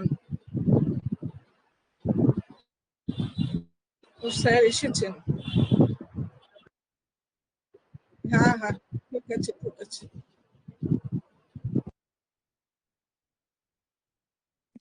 শোনা যাচ্ছে? আচ্ছা, তা এবার দুঃখিত একটু লাইনটা কেটে গিয়েছিল। যেটা ব্যাপার হচ্ছে, তাহলে আমেরিকার উত্থান হলো কখন? আমেরিকার উত্থান হলো কিন্তু অ্যাটম বম ফেলার পরে। তখন সারা বিশ্বের লোক ভয় পেতে লাগলো, কিন্তু তার পরবর্তীকালে ইকোনমিক যে ডেভেলপমেন্ট আমেরিকার হলো, তার মূল কারণ কিন্তু আমেরিকা সেরকম একটা কন্ডিউসিভ এনভায়রনমেন্ট দিতে পেরেছিল, যেখানে সমস্ত পৃথিবীর হিউম্যান রিসোর্স যারা আছে তারা ওই দেশে গিয়েছিল, এবং সেখানে কিন্তু বিকশিত হয়েছিল, এমন উন্নত মানের গবেষণা করেছিল, সেই গবেষণা থেকে যে আউটকাম বেরিয়ে এসেছিল বিজ্ঞানের ক্ষেত্রে হোক অন্য ক্ষেত্রে হোক, সেটাকে তারা মার্কেটেবল করেছিল এবং সেটাকে নিয়ে ব্যবসা করেছিল, এবং সেখান থেকে প্রচুর অর্থ আমেরিকা উপার্জন করেছিল, এবং সেইখান থেকে কিন্তু আমেরিকার উত্থান। তার মানে হচ্ছে হিউম্যান রিসোর্স ম্যানেজমেন্টের সঙ্গে দেশের অর্থনীতি, দেশের প্রগতি, দেশের উন্নতি সমস্ত কিছু কিন্তু ওতপ্রোতভাবে যুক্ত আছে। এবার হিউম্যান রিসোর্সের মূল চাবিকাঠি কোথায়? হিউম্যান রিসোর্স ম্যানেজমেন্টের মূল বেসিক্যালি, যদি আমি ফর্মাল এডুকেশন বলি, ইনফর্মাল এডুকেশন বলি, নন ফর্মাল এডুকেশন বলি, যাই বলি না কেন, সেটা কিন্তু আসলে শিক্ষা, যার মধ্যে দিয়ে আমি একটি মানুষের অন্তর্নিহিত ক্ষমতাকে বিকশিত। তাহলে আমাদের না শিক্ষা নিয়ে অনেক সংকীর্ণ ধারণা।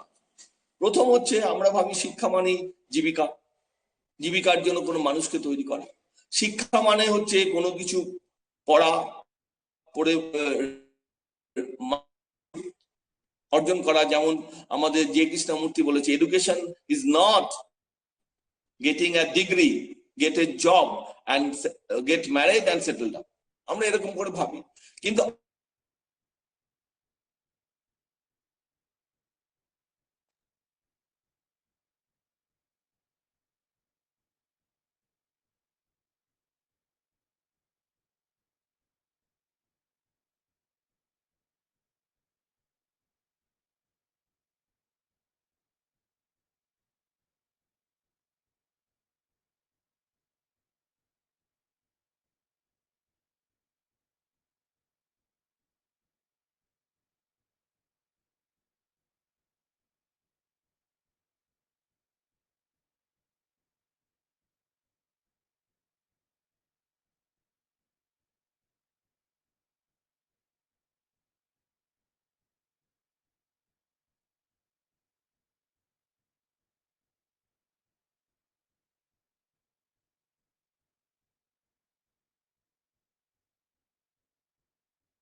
কথায় আছে না, যন্ত্রের যন্ত্রণা,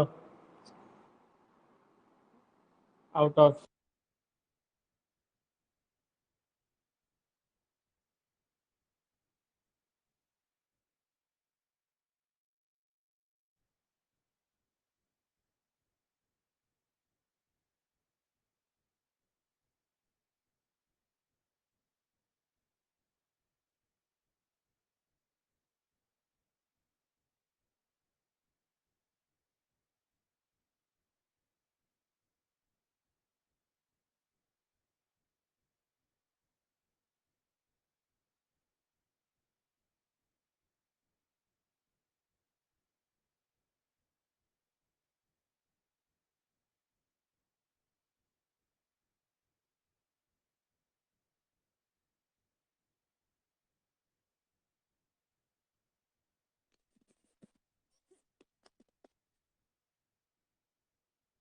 শোনা যাচ্ছে?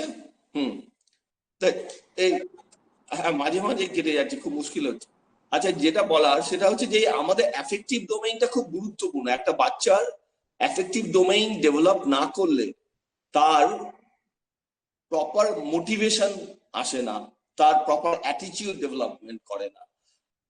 শিক্ষার সঙ্গে অনেক বেশি তার প্যাশন, শেখার সঙ্গে অনেক বেশি তার প্যাশন, ইমোশনস, এগুলো রিলেটেড। আমরা ইমোশনাল ইন্টেলিজেন্সের থিওরি জানি, খুব এখন গুরুত্বপূর্ণ একটা থিওরি, যে to achieve something, to be a good excellent achiever, you have to integrate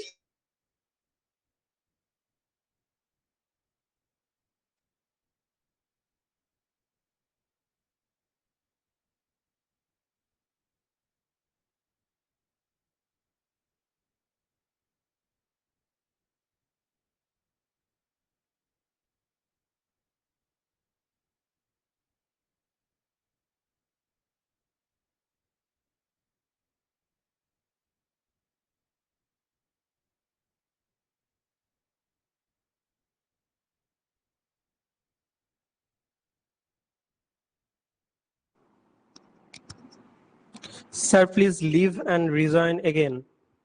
Not audible, sir.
Hello,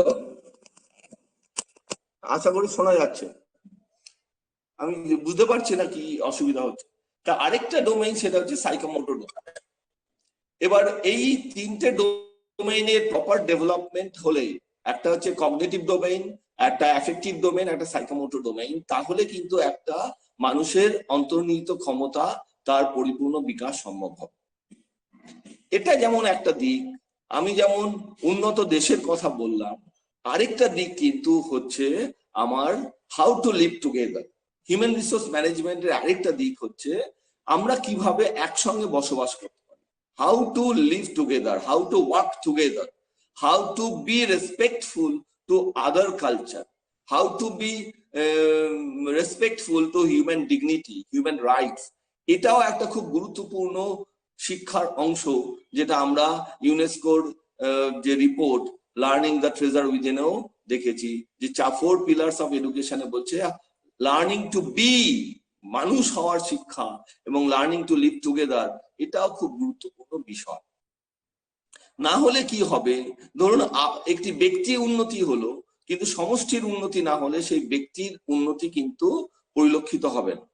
আমরা যে বিভিন্ন সময় বিভিন্ন মানুষের বিভিন্ন বিষয়ে একটা আনরেস্ট দেখা দিচ্ছে, সেটাও কিন্তু একটা খুব গুরুত্বপূর্ণ বিষয়। এবং এক্ষেত্রে আমাদের মাথায় রাখতে হবে যে আফটার 2000 বা তার আগে দিয়েও, because of information and technology, অনেক কিছু চেঞ্জ হচ্ছে দ্রুত। যেমন গ্লোবালাইজেশন হয়েছে, যেমন মানুষের থিঙ্কিং প্যাটার্ন চেঞ্জ হয়েছে। এই যে আমরা এখন একটা সেমিনার করছি অনলাইনে, এটা আমরা আগে ভাবিনি। তো এরকম অনেক পরিবর্তন মানুষের জীবনে আসছে। এই এই ইনফরমেশন টেকনোলজি একটা অসীম ক্ষমতা, যে কোনো অসীম ক্ষমতা। যেমন যখন E=mc² আবিষ্কার হলো, ধাতুকে যখন শক্তিতে রূপান্তরিত হলো, সেটা কিন্তু অ্যাটম বোমও বানিয়ে ফেলেছে। আবার এই ধাতু থেকে শক্তিতে রূপান্তরের মধ্যে দিয়ে আমরা ইলেকট্রিসিটিও পেতে পারি। তাহলে কোনো কিছু, বিজ্ঞান যখন কোনো কিছু দেয়, সেটা যেমন মানব সম্পদের বিকাশে কাজে লাগে, আবার হিরোশিমা নাগাসাকির মতো ধ্বংসও করতে পারে। সেই জন্য আমাদের হিউম্যান রিসোর্স ম্যানেজমেন্টের সঙ্গে যারা সম্পর্কিত, তাদের কিন্তু খুব সুন্দরভাবে বুঝতে হবে the power of social media, the power of information technology. আমরা খুব সহজেই কিন্তু এই মিডিয়ামটাকে ব্যবহার করে একটা সামগ্রিক মানুষকে একটা দিকে পরিচালিত করতে পারি। সেটা সুশান্ত সিং রাজপুতের মৃত্যুই হোক বা যে কোনো, এখানেই কিন্তু আমাদের অত্যন্ত একটা দায়িত্ব এবং অত্যন্ত একটা গুরুত্বপূর্ণ ভূমিকা কথা মাথায় রাখতে হবে। কেন বলছি, যে আমরা যে আপামর জনসাধারণের বিভিন্ন চাহিদাকে আমরা কিন্তু 1-to-1 সিচুয়েশনে অ্যাড্রেস নাও করতে পারি, কিন্তু আমরা যদি ইনফরমেশন টেকনোলজিকে, বিভিন্ন সোশ্যাল মিডিয়াকে ব্যবহার করি, তাহলেও কিন্তু প্রত্যেকটা মানুষ তার মধ্যে যে সম্ভাবনাগুলো আছে, সেই সম্ভাবনাগুলোকে বোঝার একটা স্কোপ পেতে পারে, এটাকে যদি আমরা প্রপারলি ব্যবহার করি। এবং আমরা যদি প্রপার ইনফরমেশন এই মিডিয়ার মধ্যে দিয়ে প্রপার রিসোর্স পার্সনকে আমরা দিতে পারি, তাহলে কিন্তু প্রত্যেকটা মানুষ তার মতো করে ইন্টারাকশনের মধ্যে দিয়ে, এই মিডিয়ার মধ্যে দিয়ে আমরা কিন্তু সে তার অন্তর্নিহিত ক্ষমতার বিকাশের একটা চ্যানেল অন্তত খুঁজে পাবে, যেটা আগে বন্ধ ছিল। আগে জিওগ্রাফিক্যাল লোকেশনের কারণে হোক বা অন্য কোনো কারণে হোক, একটি মানুষ কিন্তু এটা সহজেই পেত না। বর্তমানে কিন্তু মানুষ সেই সুযোগটা পেতে পারে। এটা যেমন একটা দিক। দ্বিতীয় দিক হচ্ছে সাস্টেনেবল ডেভেলপমেন্ট। ডেভেলপমেন্ট তো আমরা কম বেশি বুঝি, but what is sustainable development? মানে আমি সহজ করে আমি বলি যে, ধরুন আগে মানুষের যোগাযোগ ব্যবস্থা ছিল না, মানুষ এক জায়গা থেকে আরেক জায়গায় হেঁটে যেত। তারপরে যখন নৌকার আবিষ্কার হলো, চাকার আবিষ্কার হলো, তখন মানুষ জলপথে যাওয়া শুরু করলো। তারপরে গরুর গাড়ি, ঘোড়ার গাড়ি, এগুলোতে যাতায়াত শুরু করলো। তারপরে যখন ফ্রেঞ্চ রেভলিউশনের পরে যখন শিল্প বিপ্লব হলো, তখন কিন্তু কলকারখানার সঙ্গে সঙ্গে মেশিন তৈরি হলো, তখন রেল ইঞ্জিন তৈরি হলো, মোটর ইঞ্জিন তৈরি হলো। আস্তে আস্তে মানুষ কিন্তু তার কমিউনিকেশন সিস্টেমটা পাল্টালো, প্লেন তৈরি হলো, বাস, ট্রেন তৈরি হলো। এটা একটা ডেভেলপমেন্টের একটা দিক। তখন জ্বালানি হিসেবে আমরা প্রকৃতি থেকে বিভিন্ন কিছু ব্যবহার করতে আরম্ভ করলাম, এবং তার ফলে মানুষের একদিকে যেমন যোগাযোগ ব্যবস্থা ত্বরান্বিত হলো, আরেক দিকে কিন্তু হলো প্রকৃতি কিন্তু দূষণ হতে আরম্ভ হলো, দূষিত হতে আরম্ভ করলো। এবং এটা যত বাড়তে লাগলো, যত নগরায়ন হতে লাগলো, যত মানুষের সমস্ত সুযোগ সুবিধা নগর কেন্দ্রিক হয়ে গেল, তখন নির্দিষ্ট কিছু নগরের বায়ু কিন্তু ভয়ঙ্করভাবে দূষিত হয়ে গেল। তাহলে আমি এই যোগাযোগ ব্যবস্থার উন্নতি, একটা ডেভেলপমেন্ট দেখছি, কিন্তু এটা কি প্রপারলি সাস্টেনেবল ডেভেলপমেন্ট? কিন্তু এই আমি যোগাযোগ ব্যবস্থা উন্নতি করতে গিয়ে যদি বাতাসকেই দূষিত করে ফেলি, সেই বাতাস যদি আমার ফুসফুসকে খারাপ করে দেয়, তাহলে তো সেই ডেভেলপমেন্টটাকে সাস্টেনেবল ডেভেলপমেন্ট বলবো না। সেই জন্য কিন্তু অল্টারনেট এনার্জির কথা বলছি আমরা এখন, ব্যাটারি চালিত গাড়ির কথা বলছি, সৌর বিদ্যুৎকে ব্যবহার করার কথা বলছি, এনার্জিকে সাইকেল করার কথা বলছি। তার কারণ হচ্ছে আমি এমন ডেভেলপমেন্ট চাই যার মধ্যে দিয়ে সেটা সাস্টেইনড হবে, মানে একটা উন্নতি করতে গিয়ে আরেকদিকে আমি ক্ষতি সাধন করবো না। সেই জন্য এই সাস্টেনেবল ডেভেলপমেন্টের একটা যেমন টেকনোলজিক্যাল অ্যাসপেক্ট আছে, আরেকটা কিন্তু আছে সাইকোলজিক্যাল অ্যাসপেক্ট, যে জায়গাটা আমি জোর দিতে চাইছি। বর্তমানে ওয়ার্ল্ড হেলথ অর্গানাইজেশন বলছে প্রতি 5 জনের 2 জন ভয়ঙ্কর ভাবে মানসিক স্বাস্থ্যের অবনমন হবে, মানে মানসিক স্বাস্থ্যের একদম তলানিতে গিয়ে পৌঁছাবে, এবং সেখান থেকে অনেক ভয়ঙ্কর অবস্থা তৈরি হবে। সে নিজেকে হোমিসাইড হতে পারে, সে গোষ্ঠীতে এটা সংক্রামিত হতে পারে, এই মানসিক রোগ সেখান থেকে ধ্বংস হতে পারে। আমরা যে বিভিন্ন রকম সামাজিক দেখছি যে ট্রেন জ্বালিয়ে দেওয়া হচ্ছে, মাঝে মাঝে ব্যাঙ্গালোরে দেখলাম একটা চারিদিকে আগুন ধরে গেল, বা বিভিন্ন ইস্যুতে যে এখন করোনাটাকে যে বলছে চীন দ্বারা একটা ডেভেলপ করা একটা ভাইরাস, এরকম বিভিন্ন তত্ত্ব আছে। সেখান থেকে একটা বোঝা যাচ্ছে যে মানুষ এর মানসিকতা, মানবিকতা প্রপার যদি তার অরিয়েন্টেশন না হয়, তাহলে মানুষ কিন্তু ডিস্ট্রাকটিভ রোল প্লে করে। সেই জন্য এখন যেটা একটা বড় হিউম্যান রিসোর্স ম্যানেজমেন্টের একটা গুরুত্বপূর্ণ দিক হচ্ছে psychological orientation, giving psychological support. এটা জানা গেছে যে একটা মানুষের মধ্যে যত পজিটিভ এনার্জি থাকবে, যত তার মধ্যে পজিটিভিটি থাকবে, তার অ্যাটিটিউড যত পজিটিভ হবে, সে তত পজিটিভ ওয়েতে ভাববে। একটি মানুষ যদি নেগেটিভ অ্যাটিটিউডে চলে যায়, তার মোটিভেশন যদি লেভেল কম থাকে, তার মধ্যে পজিটিভ এনার্জি কম দেখা দেবে। মোটিভেশনের যে কোনো থিওরিতে আমরা দেখেছি যে মোটিভেশনের সঙ্গে এনার্জি জেনারেশনের একটা সম্পর্ক আছে। যে যত বেশি মোটিভেটেড, তার মধ্যে তত বেশি এনার্জি ডেভেলপ করে। যে যত বেশি মোটিভেটেড, তার সাইকোলজিক্যাল থিঙ্কিং, তার কগনিটিভ প্রসেস তত এফেক্টিভ হয়ে যায়, সে অনেক বেশি ক্রিয়েটিভ হয়ে যায়। সেই জন্য একটা মানুষকে প্রপারলি ডেভেলপ করতে গেলে তার কিন্তু সাইকোলজিক্যাল কাউন্সিলিং খুব গুরুত্বপূর্ণ ভূমিকা নেয়। এবং সরাসরি হিউম্যান সাইকোলজি, সোশ্যাল সাইকোলজি নিয়েও কিন্তু আমাদের ভাবতে হবে। মানে আমরা এই সোশ্যাল মিডিয়া হোক বা এডুকেশন ইনস্টিটিউশন হোক, দেশে এমন কোনো মেকানিজম থাকা দরকার যেটার মধ্যে দিয়ে আমার দেশের নাগরিককে জাতি ধর্ম নির্বিশেষে প্রপারলি অরিয়েন্ট করতে পারি। আমরা কিন্তু এখনো পারিনি। আমাদের দেশ একবিংশ শতাব্দীতে চলে গেছে, আমরা কিছু করছি, এখনো কিন্তু আমরা জাতপাত নিয়ে পড়ে আছি। আমরা এই ধর্মের ঊর্ধ্বে উঠে, জাতপাতের ঊর্ধ্বে উঠে অনেক বেশি মানবিক হয়ে, অনেক বেশি হিউম্যান হয়ে আমরা কিভাবে দেশের, দশের, সমাজের কাজ করতে পারি, সেই নিয়ে কিন্তু একটা প্রপার অরিয়েন্টেশন দরকার। এবং এখানে কিন্তু একটা খুব সুন্দর মনিটরিং ব্যাপার আছে। এবং সর্বোপরি শিক্ষা ব্যবস্থা একটা খুব গুরুত্বপূর্ণ রোল নেয় হিউম্যান রিসোর্স ডেভেলপমেন্ট। দেখুন, আমরা টিচাররা কিন্তু একটা সোশ্যাল প্রোডাক্ট, ইনস্টিটিউশন কিন্তু একটা অর্গানাইজেশন। এবার ইনস্টিটিউশনের ফাংশনের উপর ডিপেন্ড করে একজন টিচারের এফিকেসি, একজন টিচার কত ভালো রোল প্লে করবে, সেটা কিন্তু ইনস্টিটিউশনের উপর নির্ভর করে। আমি একটা সহজ উদাহরণ দিই। যদি ইনস্টিটিউশনের অবস্থা খারাপ হয়, মানে একটি উনুনে তেল আছে, সেই তেলটা অনেক তেতে গিয়েছে, অনেক প্রচন্ড গরম হয়ে গেছে, সেখানে কিন্তু ভালো ইলিশ মাছ দিলেও সেটা পুড়ে যাবে, তার স্বাদ নষ্ট হয়ে যাবে। তেমনি সিস্টেমটা যদি খারাপ হয়ে যায়, পচে যায়, সেখানে অনেক ভালো টিচার আসলেও কিন্তু নষ্ট হয়ে যায়। তেমনি ছাত্রছাত্রীদেরও একটা জীবন দর্শনের ব্যাপার আছে। আমরা বিভিন্ন অভিজ্ঞতার মধ্যে দিয়ে দেখেছি যে আমাদের এই শিক্ষা, যার মধ্যে দিয়ে মানব সম্পদের বিকাশ ঘটবে, হিউম্যান রিসোর্সের ডেভেলপমেন্ট হবে, সেই শিক্ষার কোয়ালিটিকেই আমরা প্রশ্ন চিহ্নের মধ্যে ফেলে দিচ্ছি।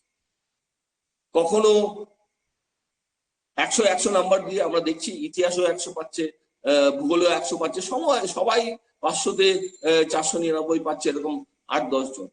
এইভাবে যখন আমরা শিক্ষার মানের সঙ্গে আপোষ করছি, যখন ছাত্র রাজনীতির নামে শিক্ষককে ঘেরাও হচ্ছে, উপাচার্য ঘেরাও হচ্ছে, প্রিন্সিপাল ঘেরাও হচ্ছে যে পরীক্ষা না দিয়ে আমাকে পাশ করাতে হবে, এবং সেই প্রবণতা একটা বাচ্চার মধ্যে ঢুকে যাচ্ছে, ছাত্রছাত্রীর মধ্যে ঢুকে যাচ্ছে, তখনই কিন্তু মানব সম্পদের বিকাশের রাস্তাটা অবরুদ্ধ হয়ে যাচ্ছে।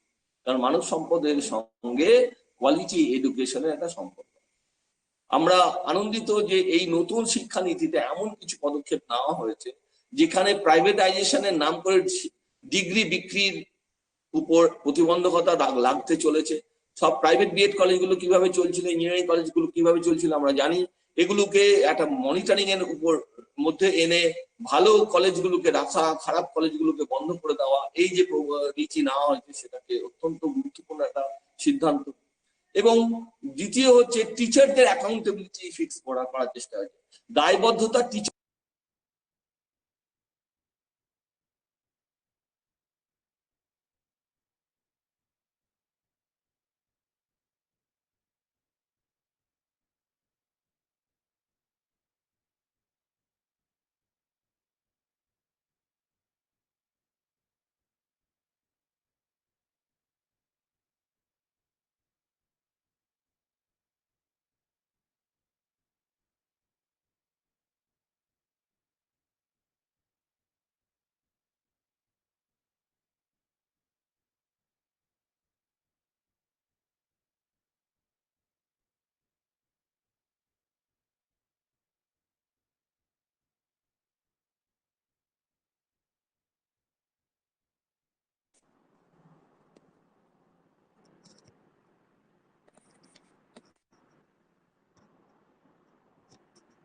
Sir, you are visible. হ্যাঁ, আমাকে শোনা যাচ্ছে? হ্যাঁ স্যার, audible. Okay. মানে খুবই সমস্যায় রয়েছি, মানে বারবারই কেটে যাচ্ছে ওয়াইফাই। আচ্ছা, তাহলে শিক্ষকরা যদি দায়বদ্ধ না হয় তাহলে কিন্তু শিক্ষার মান উন্নত হতে পারে। সেই জন্য এই শিক্ষানীতির মধ্যে দিয়ে প্রতিষ্ঠানকে, শিক্ষককে দায়বদ্ধতার জায়গায় নিয়েছে, এবং ডিজিটাল মাধ্যমকে ব্যবহার করে আমরা কিন্তু প্রত্যন্ত গ্রামের হিউম্যান রিসোর্সকেও এগিয়ে নিয়ে যেতে পারি। সেটা একটা খুব ভালো দিক, খুব একটা আনন্দের দিক যে এত ভালো কম্প্রিহেন্সিভ শিক্ষানীতি যেটা আনা হয়েছে, তার মধ্যে দিয়ে আশা করা যাচ্ছে অদূর ভবিষ্যতে আমরা হিউম্যান রিসোর্সকে অ্যাড্রেস করতে পারবো এবং ভারতবর্ষ তার হিত গৌরব ফিরে পাবে। যে ভারতবর্ষ হরপ্পা মহেঞ্জোদারো সভ্যতার যে ভারতবর্ষ, গুপ্ত সাম্রাজ্য, মৌর্য সাম্রাজ্যের সময় যে ভারতবর্ষ আমরা সারা পৃথিবীকে পথ দেখিয়েছিল, যে কারণে আমার দেশে বারংবার আক্রমণ হয়েছিল, এটা আমাদের বুঝতে হবে যে বারবার লুণ্ঠন করতে আমার দেশকেই কেন, আমার দেশেই সব পাঠানরা এসেছিল, মুঘলরা এসেছিল, পারস্য থেকে এসেছিল, তুর্কি থেকে এসেছিল, তৈমুর লং এর মতো লোক এসেছিল। কেন এসেছিল? কারণ আমার দেশে সম্পদ ছিল, আমার দেশের ভূপ্রকৃতিগত কারণেই আমার দেশে সমৃদ্ধশালী ছিল, আমার মানুষরা সহজেই খাদ্য পেয়ে যেত বলে সে অনেক বেশি মগজে শান দিতে পারত, সে অনেক সাহিত্য রচনা করেছিল। ভারতবর্ষের সংস্কৃতই কিন্তু এনসিয়েন্ট ল্যাঙ্গুয়েজ, যার উপর বেস করে অন্য ল্যাঙ্গুয়েজ গুলো ডেভেলপ করেছে। ভারতবর্ষই কিন্তু ম্যাথমেটিক্স এর পথ দেখিয়েছিল, নাম্বার কনসেপ্ট ভারতবর্ষ থেকে এসেছিল। সেই গোল্ডেন পিরিয়ডে কিন্তু আমরা ফিরে যেতে পারি সত্যি, জাতি ধর্ম নির্বিশেষে যদি আমরা প্রত্যেকটা মানুষের আমরা যদি অ্যাড্রেস করতে পারি হিউম্যান রিসোর্স, এবং তার জন্য আমাদের অনেক বেশি দায়বদ্ধতা দেখাতে হবে, এবং সেটা যদি আমরা করতে পারি তাহলে কিন্তু আমার দেশ অনেক উন্নত হবে এবং আমরা এমন কিছু ডেভেলপ করতে পারবো, এমন কিছু আবিষ্কার করতে পারবো যার মধ্যে দিয়ে আমরা কিন্তু সাস্টেনেবল ডেভেলপমেন্টের দিকে যেতে পারবো। একটুখানি আমি বলছি, আমি এক্সপেক্ট করব সমস্ত ছাত্র, অনেকবার বিঘ্নিত হলো এখানে, তবু আমি বলবো যে আশা করি কম বেশি আমি বলতে পেরেছি। আমি আর বেশি দীর্ঘ বক্তব্য রাখবো না। আমি অনেক বেশি উৎসাহী হব ছাত্রছাত্রীদের যদি কোনো স্পেসিফিক প্রশ্ন থাকে তাহলে তার উত্তর দেওয়া। আমি শেষ করেছি। Farooq, thank you. Thank you so much, Dr. Shah, for such a relevant speech in the present context or scenario of present day India. আশা করি আমাদের প্রত্যেকে, বিশেষ করে বর্তমান যুব সমাজ ও ছাত্রছাত্রী, এদের প্রত্যেকেরই আপনার বক্তব্য এবং পরামর্শগুলো কাজে লাগবে। পার্টিসিপেন্টসদেরকে আমি রিকোয়েস্ট করছি, তোমাদের যদি কোনো কোয়েশ্চেন থাকে, অলরেডি তোমরা করেছো অনেকেই, তোমরা কমেন্ট বক্সে, ইউটিউবের কমেন্ট বক্সে কমেন্ট করো। সেখান থেকে আমি রিকোয়েস্ট করছি আমাদের বিভাগের অধ্যাপক অভিষেক কর এবং অধ্যাপিকা গুলশান খাতুনকে তারা পার্টিসিপেন্টসদের কোয়েশ্চেনগুলো যেন স্যারের সামনে তুলে ধরার জন্য তাদেরকে অনুরোধ করছি। অভিষেক।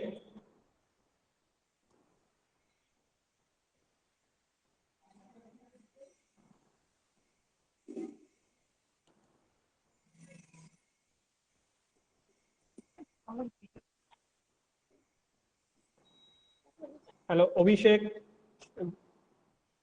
গুলশান দি আসছে নাকি? হ্যালো, শোনা যাচ্ছে। Thank you sir, thank you so much for your wonderful speech. আমাদের কিছু প্রশ্ন আছে, সেখান থেকে আমি কিছু প্রশ্ন দিচ্ছি। যেমন আমাদের একজন করেছেন মোহাম্মদ সাইদ আনোয়ার লস্কর। ওনার প্রশ্নে, what is the important for business to be sustainable? আরেকবার বলুন প্রশ্নটা। What is the importance of, what is it important for business to be sustainable? Business to be sustainable? হ্যাঁ, ইয়েস স্যার।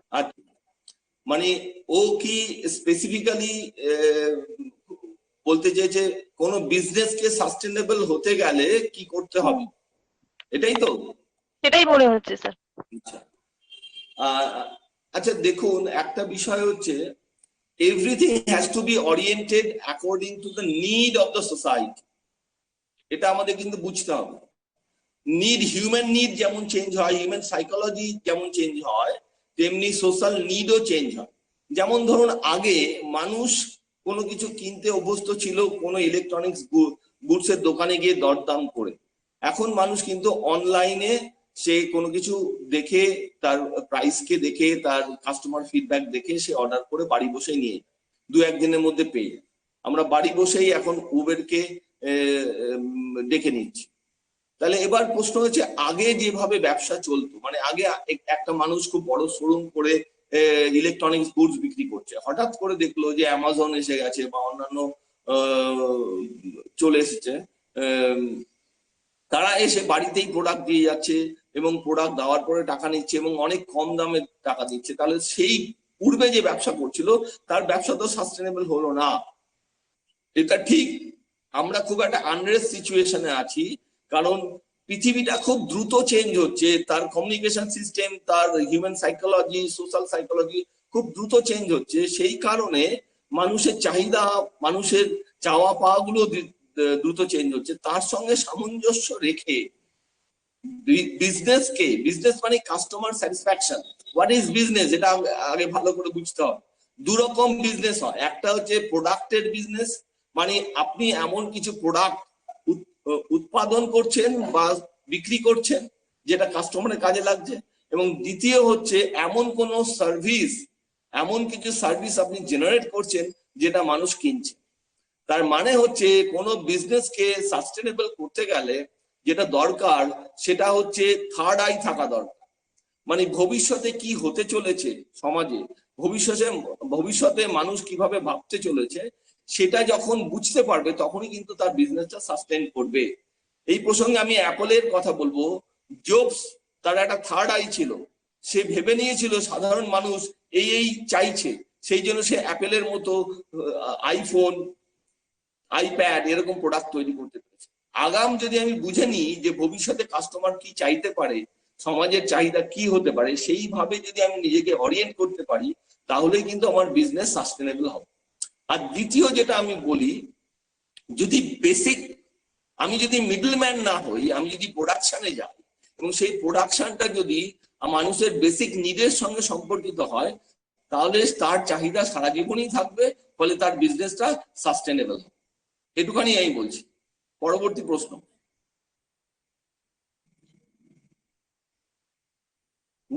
গুলশান ম্যাম, আপনি নেক্সট আমি অভিষেককে বলছি যে অভিষেক কিছু প্রশ্ন থাকলে দেখো। ওভার টু অভিষেক। অভিষেক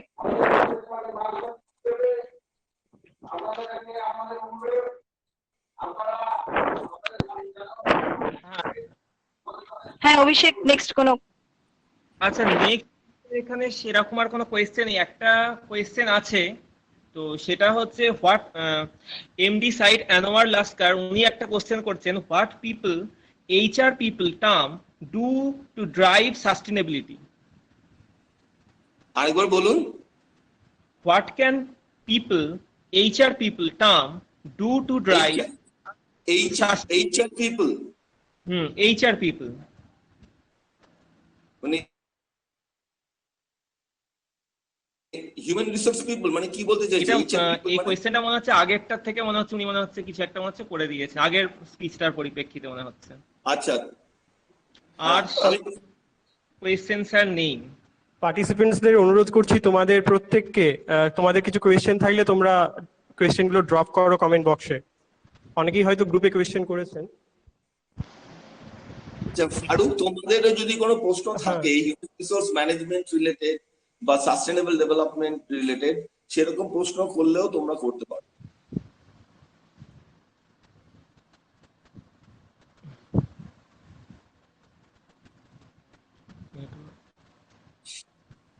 আচ্ছা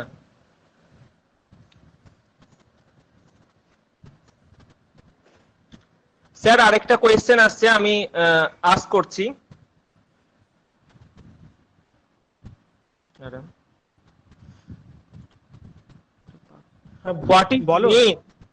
What is main chain of motto to develop the skill of resource development? আরেকবার বলুন।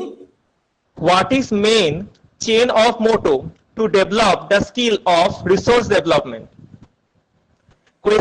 Question করছে ড্রিম সিকার মৌসুমি ডেইলি ভ্লগ। আমি প্রশ্নটা ঠিক আমার কাছে পরিষ্কার হলো না, চেইন অফ আরেকবার বলুন প্রশ্নটা। Okay sir, okay sir. প্রশ্নটা কি বলতে চাইলো তো তোমরা যদি বুঝে থাকো আমাকে বলতে পারো। Okay sir, what is main chain of motto to develop the skill of resource development? আচ্ছা আমি মোটামুটি বোঝার চেষ্টা করেছি, সেন্টেন্সে একটু প্রবলেম আছে বলে বোঝা যাচ্ছে না, তো আমি বুঝতে পারলাম যেটা বলতে চাইছে যে হিউম্যান স্কিল ডেভেলপমেন্টের বেসিক মোটো বা বেসিক ফিলোসফি কি হওয়া উচিত। উনি যেটা বলতে চাইছে হিউম্যান রিসোর্স ডেভেলপমেন্টে স্কিল ডেভেলপমেন্টের উপরে প্রশ্ন করতে চেয়েছে। এইটাকে যদি ঠিকঠাক ভাবে আমরা ভাবি তাহলে আমাদের কাছে বুঝতে হবে যে হোয়াট ইজ স্কিল। স্কিল মানে হচ্ছে whether you have control, মানে you have your nervous system has control। এটা আমরা নিউরোসায়েন্স দিয়ে যদি বলি যে আমাদের যে সমস্ত রিফ্লেক্স অ্যাকশন বা স্কিল সেটা মূলত আমাদের নার্ভাস সিস্টেম, যেমন আমাদের ব্রেইন, ফ্রন্টাল লোব আছে, প্যারাইটাল লোব আছে, পিছনে আমাদের মেরুদণ্ড যেটাকে আমরা বলি ভার্টিব্রা দিয়ে যেটা আছে, সেই যে ব্রেইন থেকে সমস্ত নার্ভ গুলো গিয়ে আমাদের মেরুদণ্ডের মধ্যে দিয়ে যে স্পাইনাল কর্ড বলি তার মধ্যে থেকে সমস্ত নার্ভ সারা শরীরে ছড়িয়ে গেছে, সেখান থেকে নিউরন হয়ে আমাদের প্রত্যেকটা কোষে পৌঁছে গেছে। এবার স্কিল ডেভেলপমেন্ট মানে হচ্ছে আমার সেন্সেশন নার্ভাস সিস্টেম দ্বারা ব্রেনে আসা, যেটাকে আমরা বলি রিসেপটিভ নার্ভস, আর আরেকটা হচ্ছে রিঅ্যাক্টিভ নার্ভস, ব্রেইন থেকে যে সিগন্যাল গুলো নিয়ে গিয়ে আমার মাসেলকে অ্যাক্টিভ করে। তার মানে এই যে কোঅর্ডিনেশন, এটা একটা খুব গুরুত্বপূর্ণ কোঅর্ডিনেশন। এই কোঅর্ডিনেশনটা যখনই ভালো হয় তখনই মানুষের ব্রেইন এবং মাসেল একসঙ্গে ফাংশন করতে হবে। আমি একটা উদাহরণ দিলে বুঝতে পারবেন। দেখবেন যে আমাদের তো অনেক মাসেল আছে, কিন্তু যারা ডান্সার তারা মুখের বিভিন্ন মাসেলকে এমন ভাবে পরিচালিত করতে পারে তার মধ্যে দিয়ে সে বিভিন্ন মুদ্রাকে প্রকাশ করতে পারে, যেটা আমরা সাধারণ মানুষ পারি না।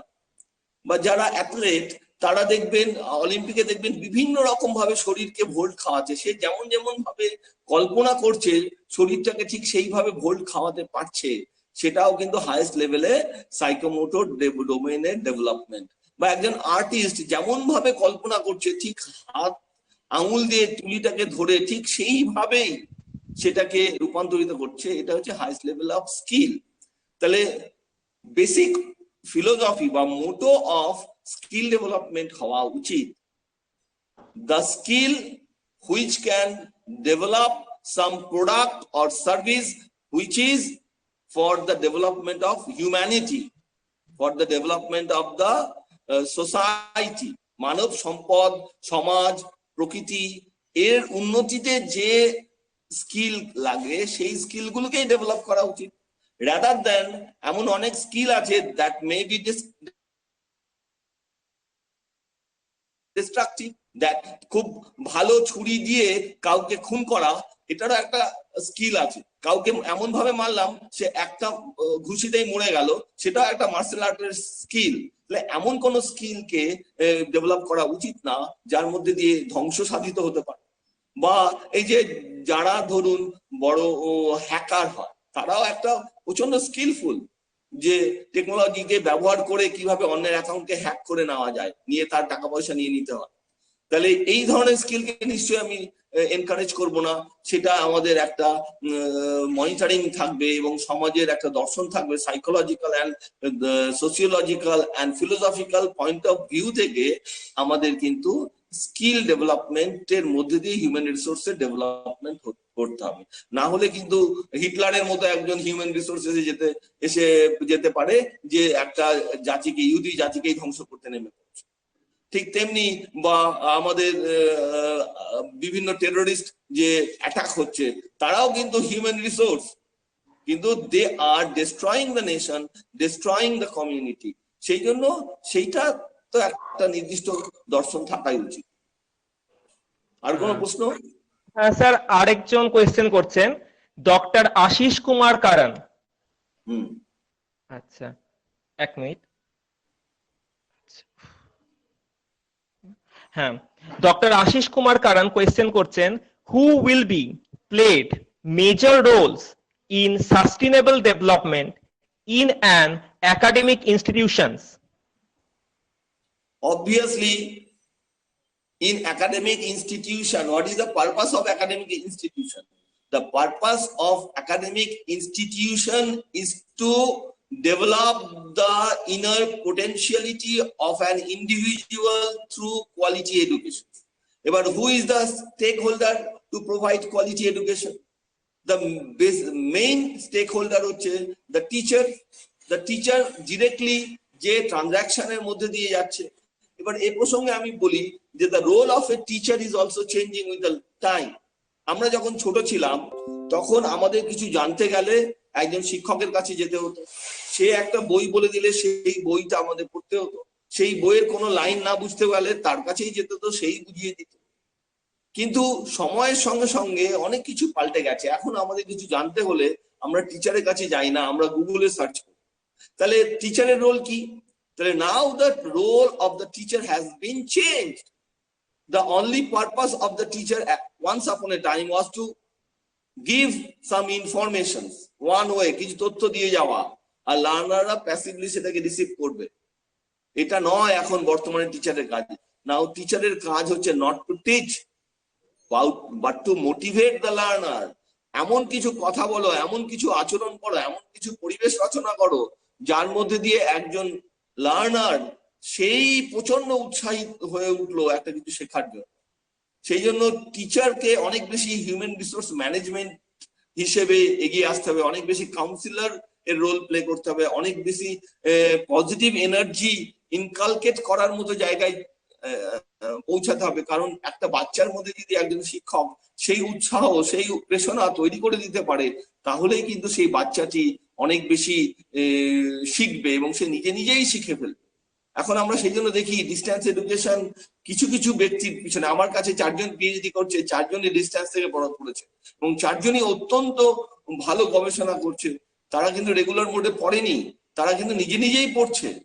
তাহলে কেন হচ্ছে? when you are eklavya, then distance education can serve the purpose of dronacharya. এটা আমরা মহাভারতেও দেখেছি।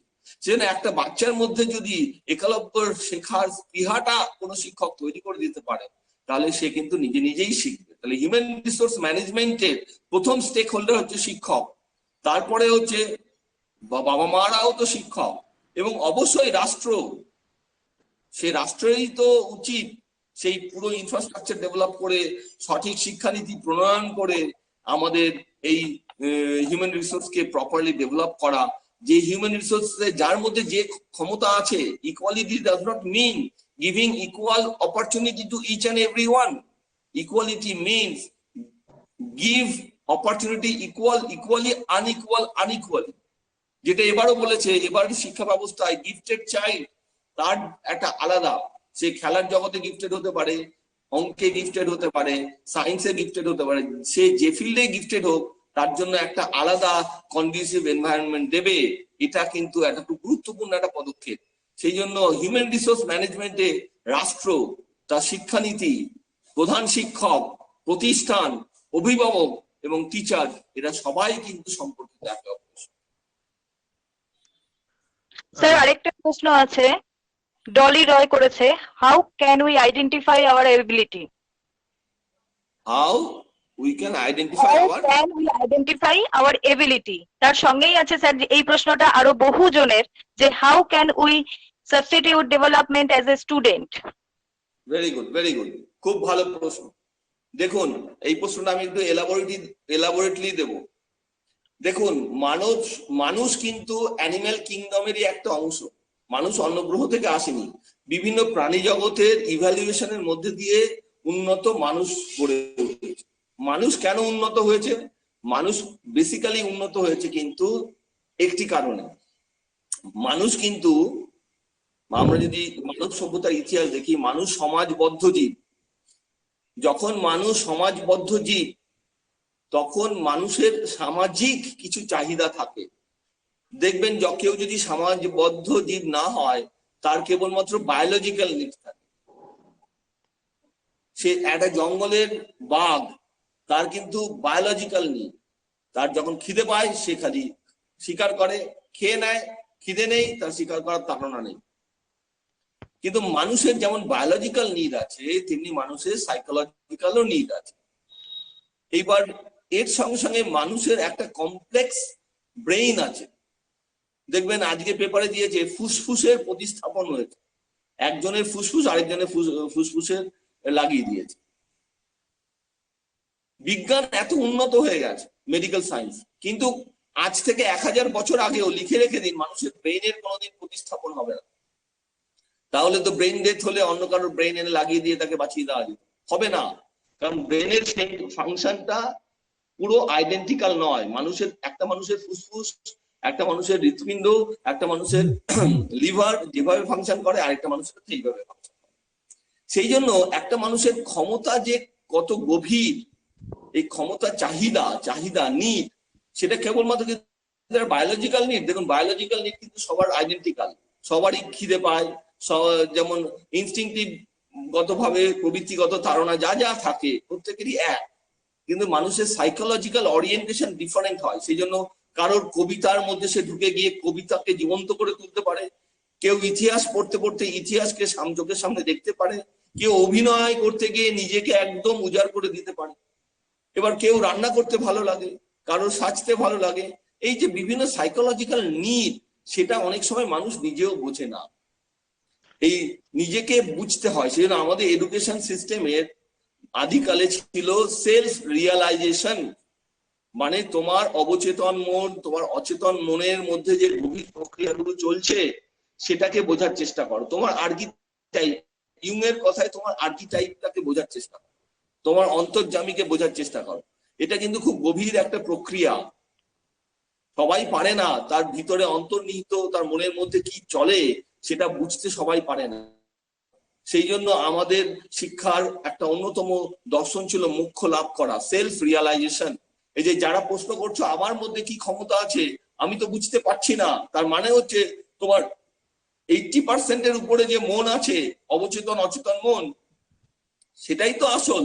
সেখান থেকেই তোমার সহজাত প্রবৃত্তিগত তাড়না আসে কোনো কিছুর প্রতি। নাহলে একটি ছেলের অঙ্ক ভালো লাগছে কেন, সে কিন্তু জানে না, কারণ তার অচেতন মনের মধ্যে একটা গভীর প্রক্রিয়া চলে আর্কিটাইপের মধ্যে, যার মধ্যে দিয়ে সহজাতভাবে অঙ্কের প্রতি প্রবৃত্তিগত তাড়না আসে। কারোর সাহিত্যের প্রতি আসতে পারে, কারোর ইতিহাসের প্রতি আসতে পারে। সেই জন্য 3 ইডিয়েটস সিনেমাটা মনে রাখবে, কখনো সাফল্যের পিছনে ছুটবে না। সমাজ ঠিক করে দিচ্ছে ডাক্তার হলেই সফল হবে, তাহলে সবাই মিলে ডাক্তার হোক, তাহলে সে কখনো সাফল্য পাবে না। বরং তোমার মধ্যে কি চাইছে, তোমার প্যাশন কিসে আসছে, সেটা বৈদিক হিস্ট্রিতে আসতে পারে, সেটা অভিনয়ে আসতে পারে, সেটা ক্রিকেটে আসতে পারে, যে কোনো বিষয়, সেটাকে তুমি আইডেন্টিফাই করার চেষ্টা করো, সেলফ রিফ্লেকশন করো, নিজেকে প্রশ্ন করো, নিজের সঙ্গে নিজে কথা বলো। এটা আমরা করি না। আমাদের আনন্দ করতে গেলে না অনেককে লাগে। আগে নিজের মধ্যে নিজে মগ্ন হতে শেখো। অন্তহীন বলে একটা সিনেমা হয়েছিল, ওখানে একটা খুব ডায়লগ ছিল, খুব গুরুত্বপূর্ণ ডায়লগ, যে নিজের সঙ্গে নিজে বাঁচাটা অত সহজ নয়, নিজের সঙ্গে নিজে কথা বলাটা অত সহজ নয়, এটা শিখতে হয়। যখন মানুষ নিজের সঙ্গে নিজের সেলফের সঙ্গে সেলফ রিফ্লেক্ট করবে, তখনই কিন্তু সে নিজে নিজেই বুঝতে পারবে তার কি স্ট্রেংথ, কি উইকনেস, কিসে সে আনন্দ পায়, কিসে তার প্যাশন আসে, কিসে তার অফুরন্ত এনার্জি আসে, সেই বুঝতে পারবে। যার মধ্যে যেটা আসে, সেটা নাচে হোক, অভিনয় হোক, যাতে আছে সেটা নিয়ে সে এগিয়ে যাক। সেটা নিয়ে পড়ে থাকলে কি হবে সেটা নয়। যে ভালো, আমি একটা উদাহরণ দিই, যে কোনো বিখ্যাত মানুষ, সেটা অমিতাভ বচ্চন থেকে আরম্ভ করে, নওয়াজুদ্দিন সিদ্দিকী থেকে আরম্ভ করে, ইরফান খান থেকে আরম্ভ করে, ধরুন যে কোনো সচিন তেন্ডুলকারকে পর্যন্ত, এরা বিখ্যাত মানুষ, এরা কিন্তু প্যাশনকে ফলো করেছে, বুদ্ধি যুক্তি দিয়ে কোনো সিদ্ধান্ত নেয়নি। সচিনের বাবা একজন অধ্যাপক ছিল, তখনকার দিনে খেলোয়াড় হয়ে কেউ না খেয়ে থাকতো, কারো কোনো জীবিকার কোনো সন্ধান ছিল না। তখন ক্রিকেট তো এরকম বাণিজ্যিক জায়গায় পৌঁছায়নি, তবুও তার শিক্ষিত বাবা তার ছোট ছেলেকে তার প্যাশনকে ফলো করতে দিয়েছিল, সেই স্বাধীনতা দিয়েছিল। সেই জন্য হাইয়েস্ট লেভেলে সচিন অ্যাচিভ করেছিল। সচিন যদি হাইয়েস্ট লেভেলে অ্যাচিভ নাও করতো, যদি রঞ্জি লেভেলেও খেলতো, ওর মধ্যে একটা আত্মতৃপ্তি থাকতো যে আমি যেটা ভালোবাসি সেটাকে আমি ফলো করতে পেরেছি। তার মধ্যে দিয়ে তার একটা গ্রোথ হতো।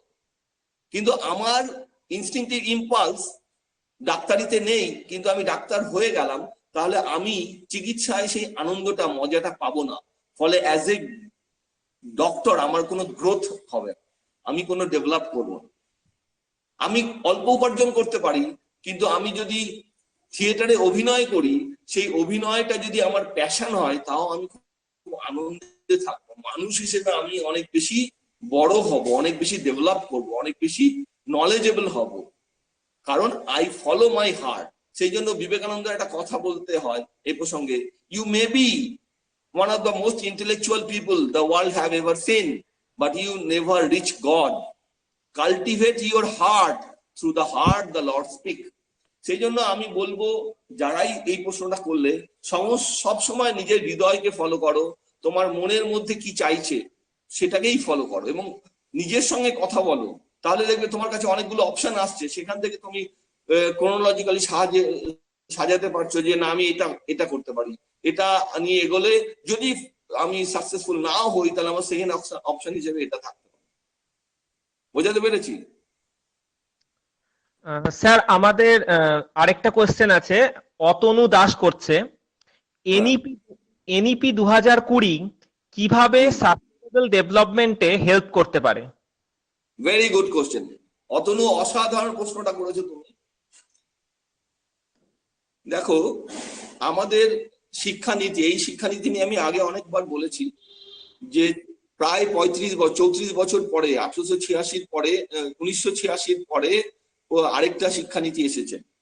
এবার এই শিক্ষানীতিটা কেন এলো তার নিশ্চয়ই কারণ তোমরা বুঝতে পারছো, যে সমাজ এই 34-35 বছরে অনেকটা পরিবর্তন হয়ে গেছে, মানুষের চাহিদা পরিবর্তন হয়ে গেছে, মানুষের শেখার ধরন। আগে একটি বাচ্চা বই পড়ে শুনে শুনে শিখতো, এখন মানুষ একটা বাচ্চা দেখে দেখে অডিও ভিজুয়াল মিডিয়ামে শেখে।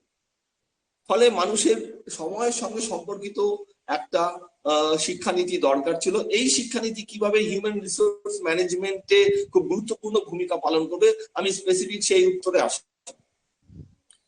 যেটা ছিল আগের যে শিক্ষানীতি ছিল সেটা ছিল পরীক্ষা কেন্দ্রিক শিক্ষানীতি। পরীক্ষা তুমি মুখস্থ করো, বাচ্চারা মুখস্থ করুক, মুখস্থ করে হাফ ইয়ারলি অ্যানুয়ালি এক্সাম উগরে দিক, দিয়ে যে যত মুখস্থ করে খাতায় রিপ্রোডিউস করতে পারবে সেই তত ভালো নাম্বার পাবে, সে কতগুলো ডিগ্রি নিয়ে বাড়ি চলে যাবে। এবং আলটিমেটলি দেখছিলাম যে এই ডিগ্রি নীতিতে তার কোনো কাজ আসছিল না। একজন পিএইচডি করে সেও বসে আছে প্রাইমারি স্কুলে চাকরিতে, সেও একটা 4th ক্লাস স্টাফে অ্যাপ্লাই করছে। এগুলো খবরের কাগজে আমরা প্রতিদিন দেখছি। সামান্য 10টা পোস্টের জন্য অ্যাপ্লাই করলে 50 লক্ষ লোক গিয়ে অ্যাপ্লাই করছে। কেন এটা হচ্ছে বুঝতে হবে। তার মানে হচ্ছে সে যে পুঁথিগত শিক্ষায় শিক্ষিত হচ্ছে তার মধ্যে দিয়ে তার অন্তর্নিহিত ক্ষমতার বিকাশ হচ্ছে না, ফলে সে এমন জায়গায় পৌঁছাচ্ছে না যার মধ্যে দিয়ে সে কোনো প্রোডাক্টিভ কাজ করতে পারে, যেটা বিক্রয়যোগ্য, সেটা সার্ভিসই হোক বা কোনো প্রোডাক্ট তৈরি হোক। কেন পারছে না? তার কারণ হচ্ছে যে কোনো নলেজ, উইজডম, সেটা নির্ভর করে ইন্টিগ্রেশন অফ ডিসিপ্লিনারি নলেজ। এই যে আমি কোনো কিছু বলছি, ধরুন একজন ইতিহাসের শিক্ষক, সেই ইতিহাস বোঝাচ্ছে, সে যদি ভূগোল সম্পর্কে সম্যক ধারণা না থাকে সেই ইতিহাসটা বোঝাতে পারবে? ভালো করে বুঝে দেখুন তো, আমাদের এত বড় ভারতবর্ষে ইতিহাসে বারংবার তুর্কিরা এসে আক্রমণ করেছে, ছোট দেশ, আমরা এত বড় ভারতবর্ষ কেন আটকাতে পারিনি? মুঘলরা আক্রমণ করেছে, পারস্য থেকে যেটা এখন ইরান, তারা এসে আক্রমণ করেছে, আমাদের এত বড় দেশ কেন পারেনি? ইংরেজরা এসে দখল করে নিয়েছে, কেন পারেনি? এই ইতিহাসটা বুঝতে গেলে ভূগোলকেও বুঝতে হবে। কেন বলুন তো? কারণ ভারতবর্ষের মতো ভূপ্রকৃতি এবং উর্বর ভূমি সারা পৃথিবীতে আর কোথাও নেই। গাঙ্গেয় উপত্যকা, সিন্ধু উপত্যকা এবং ব্রহ্মপুত্র উপত্যকা দিয়ে যে নদীমাতৃক দেশ, তার যে উর্বর জমি, সেখানে যখন মানুষ তো আগে যাযাবর ছিল, হান্টার গ্যাদারার ছিল, ঘুরতে ঘুরতে যখন এই ভূখণ্ডে এসেছিল তখন তারা কিন্তু সহজেই তার জীবন যাপনের খাদ্য বাসস্থানের জোগাড় করতে পেরেছে। যখন মানুষ খুব সহজেই তার জীবন যাপন করতে পারবে তখন সে কিন্তু লড়াই করতে শিখবে না। মানুষ কম, অনেক বেশি লড়াই করতে, আমাকে সংঘর্ষ করে বেঁচে থাকতে পারবে, তখন কিন্তু আমি লড়াই করে বেঁচে থাকবো। যেটা মিশর, আরব, ইরাক, ইরান, তুর্কি, এই আফগানিস্তানের পর থেকে যে ভূপ্রকৃতিটাকে দেখুন, এখানে কিন্তু জমি উর্বর না। প্রাচীনকালে তেল তোলার টেকনোলজি ছিল না, ফলে এরা কিন্তু বেঁচে থাকার জন্য প্রচন্ড সংঘর্ষ করতে হতো। এই সংঘর্ষ করতে করতেই তাদের জিনে লড়াই ঢুকে গিয়েছিল। সেই কারণে কিন্তু ভারতবর্ষে বিভিন্ন সময় আক্রমণ হয়েছে, আমরা আমাদের যে সভ্যতা, সেই সভ্যতা তাদের সঙ্গে আটকাতে পেরেছি। কেন এই কথাটা? ভূগোলটা না বুঝলে কিন্তু আমার ইতিহাসে ঐতিহাসিক বুঝতে পারবো না। সেই জন্য বর্তমান শিক্ষানীতিতে যেটা করেছে, যে মানুষের একটা ইন্টিগ্রেশন নলেজের, ফিজিক্সের সঙ্গে সে ইনস্ট্রুমেন্ট বাজানোর বিষয় নির্বাচন করতে পারবে, এবং সর্বোপরি শিক্ষাটাকে পরীক্ষা কেন্দ্রিক না করে অনেক বেশি কমিউনিটি ওরিয়েন্টেড করেছে। কনস্ট্রাকটিভিস্ট অ্যাপ্রোচ ইন লার্নিং, আমি দু একটা কথা বলছি, এগুলো ব্যাখ্যা করতে গেলে অনেক সময় লাগবে। যে সিস্টেমটা ডেভেলপ করার চেষ্টা করেছে থ্রু ডিফারেন্ট মডেল সিস্টেম, যে ডিটেলস আমি যাচ্ছি না, সেখানে কিন্তু knowledge will be constructed rather than receive. সেই জন্য একটি বাচ্চাকে অনেক বেশি গুরুত্ব দেওয়া হয়েছে, তার ইচ্ছাকে গুরুত্ব দেওয়া। মানে ব্যাপারটা এরকম করা হয়েছে, সহজ উদাহরণ, যে আপনি নিরামিষাশী, খেতে গেলেন কোন বাড়িতে, মাটন কষা, ইলিশ মাছ এগুলো দিয়ে গেল, আপনার তো কাজে নেই, লাগবে না। আপনি আপনার পছন্দের খাবার, বুফে সিস্টেমে সমস্ত কিছু আছে, আপনার পছন্দের খাবার আপনার মতো করে খাচ্ছেন, এটা অনেক বেশি জীবনের সঙ্গে সম্পর্কিত। এবং কোয়ালিটি রিসার্চ, কোয়ালিটি রিসোর্স এবং মাতৃভাষার মধ্যে দিয়ে যে শিক্ষার উপর জোর দেওয়া হয়েছে, উচ্চশিক্ষা থেকে স্কুল এডুকেশন, এটা একটা মানুষকে অনেক বেশি ক্রিয়েটিভ করবে। আজকে জাপান কিন্তু ইংরেজিতে শেখে না, কোরিয়া কিন্তু ইংরেজিতে শেখে না, ইসরায়েল কিন্তু ইংরেজিতে শেখে না, জার্মানি কিন্তু ইংরেজিতে শেখে না, ফ্রান্স কিন্তু ইংরেজিতে শেখে না। ফ্রান্স থেকে আমরা রাফেল কিনছি, তাহলে ওরা বিজ্ঞানে এত উন্নত হলো কেন? তারা তাদের মাতৃভাষায় শিখেই কিন্তু তার বৌদ্ধিক বিকাশের চূড়ান্ত জায়গায় গিয়েছে। এটা প্রমাণিত যে মাতৃভাষা হচ্ছে অমৃত সমান। মাতৃভাষার মধ্যে যদি আমরা শিক্ষাটাকে ডেভেলপ করতে পারি তাহলে হিউম্যান রিসোর্সের সব থেকে বেশি ডেভেলপমেন্ট হবে। এই শিক্ষানীতিতে এটা একটি গুরুত্বপূর্ণ ভূমিকা, যেখানে ডিজিটাল প্ল্যাটফর্মকে, টেকনোলজিকে ব্যবহার করা হবে কোয়ালিটি রিসোর্সকে জেনারেট করার জন্য রিজিওনাল ল্যাঙ্গুয়েজে, এবং এই ভাষাকে সংরক্ষিত করার মধ্যে দিয়ে একটি ভাষার মধ্যে যে নলেজ সিস্টেম থাকে, একটি ভাষা তো হারিয়ে যায়, প্রতিনিয়ত ভাষা হারিয়ে যাচ্ছে। গত 50 বছরে আমরা 220টা ভাষা হারিয়ে ফেলেছি ভারতবর্ষ থেকে। একটি ভাষা হারিয়ে গেলে তার নলেজ বেস হারিয়ে যায়। এগুলো অনেক দীর্ঘ আলোচনা, আমি সংক্ষেপে এই উত্তরটাই দিলাম যে নতুন শিক্ষানীতিতে হিউম্যান রিসোর্স ম্যানেজমেন্টে একটা খুব গুরুত্বপূর্ণ স্থান আছে, তার কারণ এর মতো ভালো বিজ্ঞানসম্মত শিক্ষানীতি এর আগে আমাদের দেশে আসে। আর আমরা আর একটা বা দুটো কোয়েশ্চেন নেব। তো বেশিরভাগ স্টুডেন্ট যে কোয়েশ্চেনটা করছে, মৌসুমী দাস, অনিন্দিতা দাস, হেনা, এরা কোয়েশ্চেন করেছে what are the areas of human resource management. আর বলতে গেলে অন্যভাবে বলেছে একজন, specify the broad highlighting areas of sustainable ability or resource development. Very good. What are, আমি একটু আমার আলোচনায় বলেছিলাম যে হিউম্যান রিসোর্স ম্যানেজমেন্ট একদম স্পেসিফিক্যালি একটা হচ্ছে তোমার সাইকোলজিক্যাল ওরিয়েন্টেশন, আর এটা হচ্ছে তার কগনিটিভ আর স্কিল, তার নলেজকে জেনারেট করতে হবে, তার স্কিলকে জেনারেট করতে হবে, দুটোই করতে হবে। খালি পুঁথিগত বিদ্যা দিয়ে চলবে না। আমার জীবনে কোনো কিছু ভালো তৈরি করতে গেলে আমাকে স্কিলফুল হতে হবে। একজন ভালো ডাক্তার হতে গেলেও তার স্কিল ডেভেলপ করতে হবে। একজন ভালো টিচার হতে গেলেও তার কথা বলার স্কিলকে ডেভেলপ করতে হবে। একজন ভালো ক্রিকেটার হতে গেলেও তার ফিজিক্যাল যে যত স্কিল আছে সেগুলো। সেই জন্য দুটো জিনিস সাইমালটেনিয়াসলি করতে হবে, যে একটা মানুষের মধ্যে বেঁচে থাকার যে আনন্দ, যে পজিটিভ এনার্জি, সেটাকে ডেভেলপ করতে হবে। প্রপার মোটিভেশন দরকার। মানুষ যেন কখনোই, কোনো বাচ্চা যেন কোনো অবস্থায় নেগেটিভিটিতে চলে না।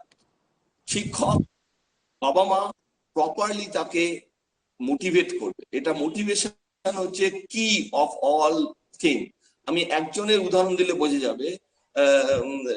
এখন যারা ক্রিকেট জানে তারা সবাই জানে যে মুম্বাইয়ের একটি ছেলে উত্তরপ্রদেশ থেকে চলেছিল, নামটা হচ্ছে কি যেন নামটা, এবার আন্ডার 19 ওয়ার্ল্ড কাপে ম্যান অফ দ্য সিরিজ হয়েছিল, যশস্বী জয়সওয়াল, ভুলে গেছিলাম। ওই ছেলেটি 10 বছর বয়সে মুম্বাইতে এসে দোকানে কাজ করে মালিদের সঙ্গে থেকে ইন্ডিয়ান টিমের এখন অন্যতম ক্রিকেটার, যে ওয়ার্ল্ড রেকর্ড করেছে।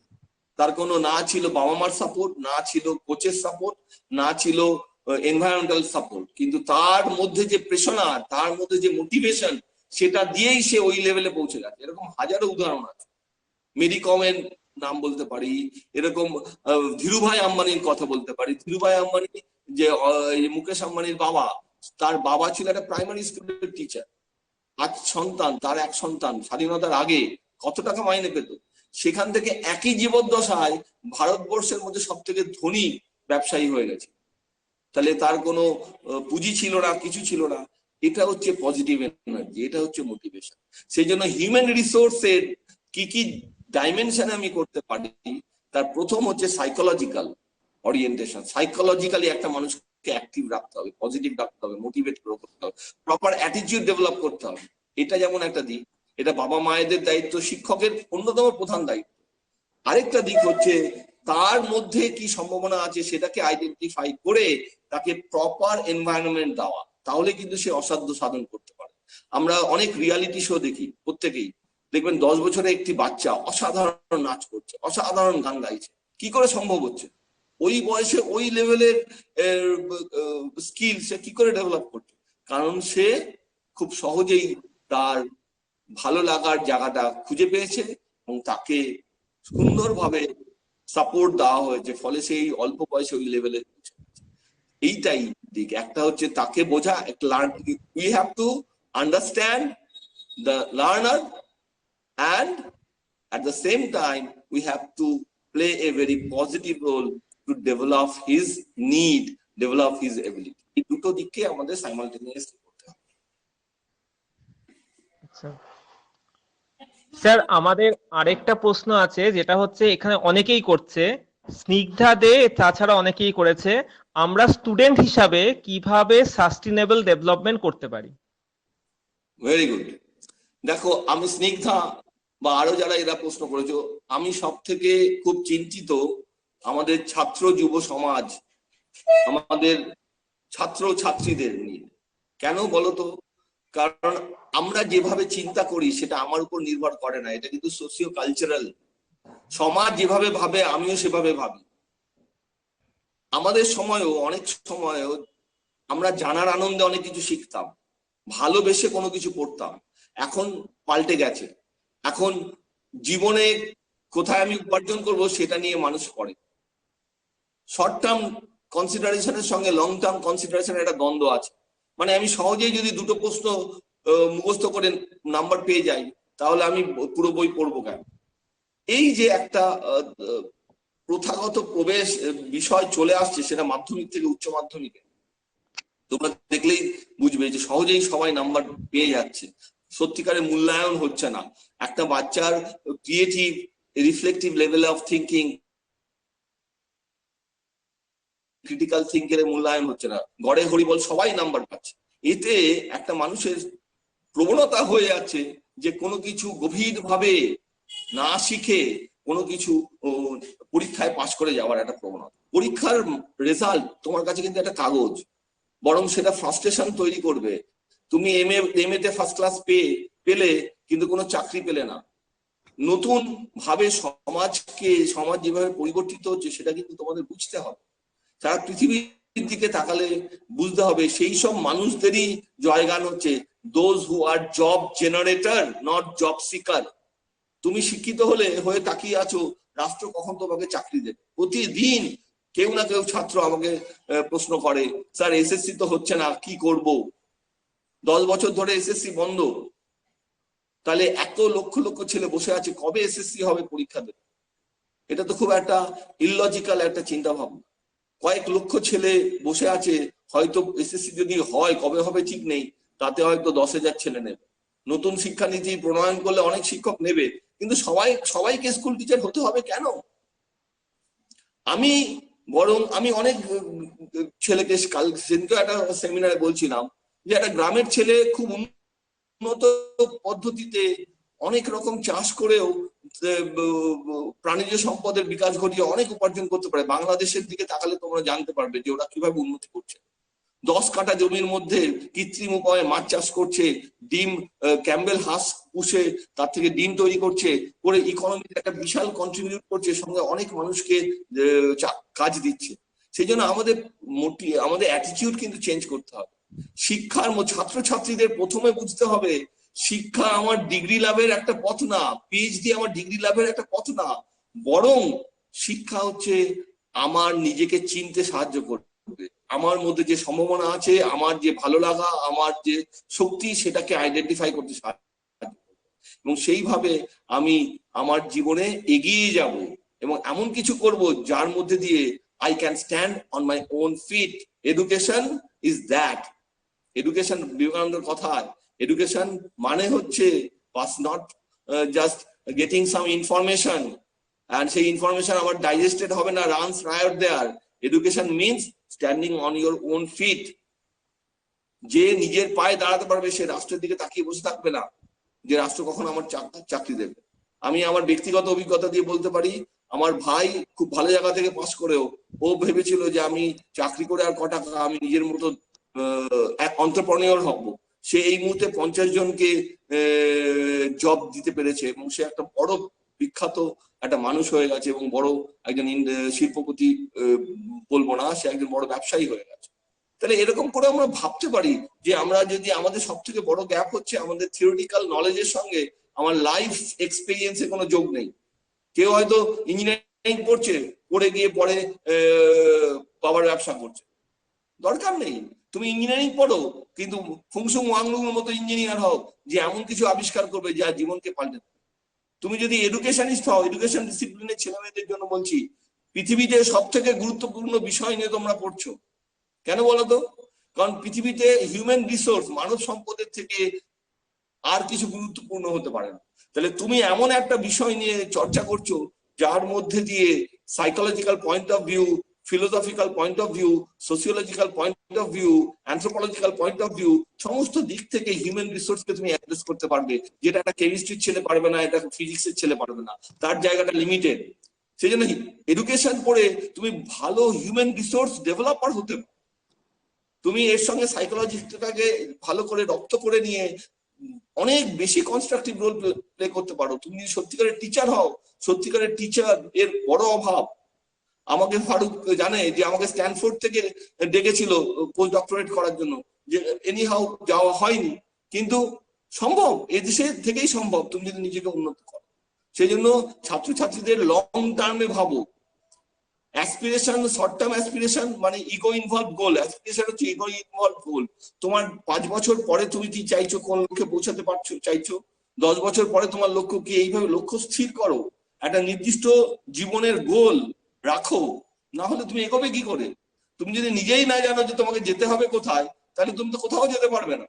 আগে তোমার জীবনের লক্ষ্যটা স্থির করো, তারপরে তুমি প্ল্যানিং করো সেই লক্ষ্যে আমি স্টেপ বাই স্টেপ, ধাপে ধাপে কিভাবে এগোতে পারি। আমরা এক লাফে আমরা কিন্তু দোতলায় যেতে পারি না। প্রত্যেকটা সফল মানুষ, সচিন তেন্ডুলকার প্রথমে স্কুল ক্রিকেট, তারপরে মুম্বাই ক্রিকেট, তারপরে ন্যাশনাল লেভেলে গিয়ে আস্তে আস্তে আস্তে কিন্তু সারা পৃথিবীর সেরা ক্রিকেটার। সেই জন্য সে ক্রিকেট খেলতে চায় এই সিদ্ধান্তটা নিয়ে ফেলেছিল, সেই জন্য সে সফল হয়েছিল। তোমরা প্রত্যেকে কি হতে চাও জীবনে, তোমাদের উদ্দেশ্য কি, what is the purpose of your life, সেটাকে তোমরা আইডেন্টিফাই করো, তারপরে প্ল্যানিং করো সেখানে আমি কিভাবে যেতে পারি। কারোর যদি অসুবিধা হয় আমাকে ফোন করতে পারো, আই প্রোভাইড দ্যাট সার্ভিস। কোনো বাচ্চার যদি কোনো কিছু অসুবিধা থাকে তারা আমাকে ফোন করে, তাকে আমি চেষ্টা করি যে প্রথমে এইভাবে ভাবো, তারপরে এইভাবে ভাবো, এইভাবে স্টেপটাকে না, তার প্রথমে প্রাথমিকভাবে এই লক্ষ্য স্থাপন করো, এইভাবে এগোতে হবে। এটাই আমাদের কাজ এখন শিক্ষক।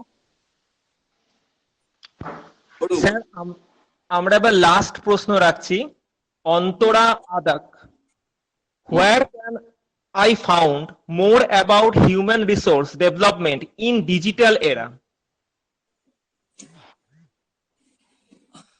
ও আসলে বলতে চাইছেন, যেটা বুঝতে চাই পারলাম একবারে, সেটা হচ্ছে ডিজিটাল প্ল্যাটফর্মে human resource management related resource গুলো কোথায় পাবে, তাই তো ফারুক? হ্যাঁ একদমই এটাই বলতে চাইছি। একদম। আমি তোমাকে ফারুক জানে, দেখবে আমার ফেসবুকে গেলে আমি অন্তত 20টা বিভিন্ন বিষয়ে আলোচনা করেছি। মোটিভেশন কি, মোটিভেশন মানুষের জীবনে কিভাবে সাহায্য করে, কগনিটিভ ডেভেলপমেন্ট কিভাবে হয়, তারপরে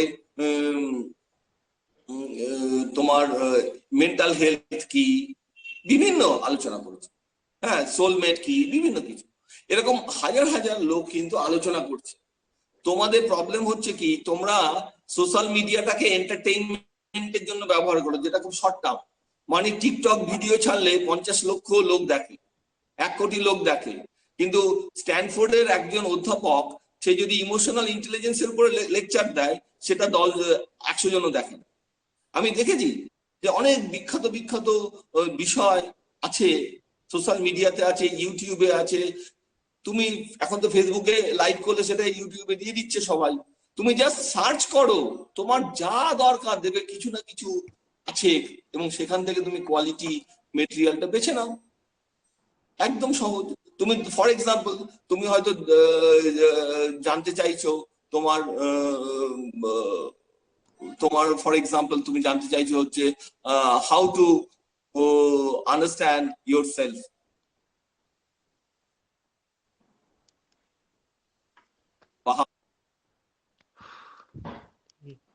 how to realize it. আর কোনো প্রশ্ন?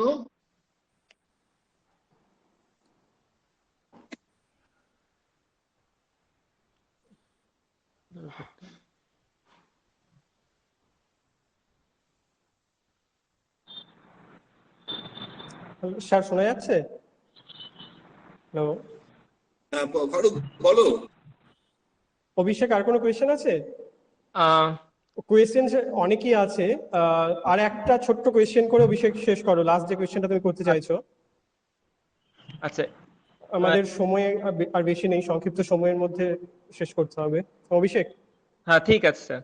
দেবী দাস প্রশ্ন করছে, what are the steps of human resource development? আচ্ছা, আমার মনে হয় ক্যামেরাটা অফ হয়ে গেছে, আমি অডিওটা হ্যাঁ, শোনা অডিও শোনা যাচ্ছে যাচ্ছে। আমার? আচ্ছা, অডিওতেই বলছি। What are the steps of human resource management, আমি আলোচনা করেছি। ফার্স্ট স্টেপ হচ্ছে to identify the strength, the need of the individual. একটা মানুষের কি নিড, কি strength, what is the ability. কোনো একটি বাচ্চা হয়তো ভালো ফুটবল খেলতে পারে, তাহলে সেটা আগে আইডেন্টিফাই কর। তারপরে ভালো একটা কোচিং ক্যাম্প দাও, যেখানে ভালো কোচ থাকবে, রেসিডেন্সিয়াল কোচিং ক্যাম্প, যেখানে ভালো নিউট্রিশন দেবে এবং তাকে যেখানে বিজ্ঞানসম্মত ভাবে তাকে ফুটবল খেলা শেখানো হবে। কোনো একটি বাচ্চা হয়তো খুব ভালো আর্ট অ্যান্ড ক্রাফট, তাকে সেরকম একটা এনভায়রনমেন্ট দাও যেখানে তার আর্ট অ্যান্ড ক্রাফটের হাইস্ট লেভেলে সে অ্যাচিভ করতে। সবাইকে ডাক্তার ইঞ্জিনিয়ার করার দরকার নেই, বাবা মাকে অনেক বেশি অরিয়েন্ট করতে হবে, টিচারদের অনেক বেশি দায়িত্ব নিতে হবে। এবার যেমন শিক্ষানীতিতে এটা করেছে, বিভিন্ন স্কুলের কথা বলেছে, হ্যাঁ সেটা সায়েন্স স্কুল, ম্যাথমেটিক্স স্কুল বা বিভিন্ন সার্কেলের কথা বলছে, হ্যাঁ সায়েন্স আর ম্যাথ সার্কেল, স্পোর্টস এর বিভিন্ন, সেখানের মধ্যে দিয়ে যে বাচ্চা যার, যেটা আমরা একদম খুব সহজ কথা বলতে পারি,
স্যার আবার রিকানেক্ট করছেন।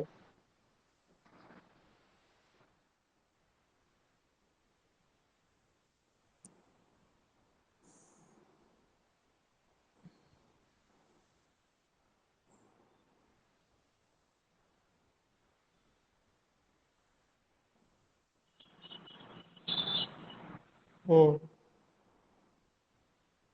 আমরা শেষ করে দিই। স্যার কানেক্ট করুন।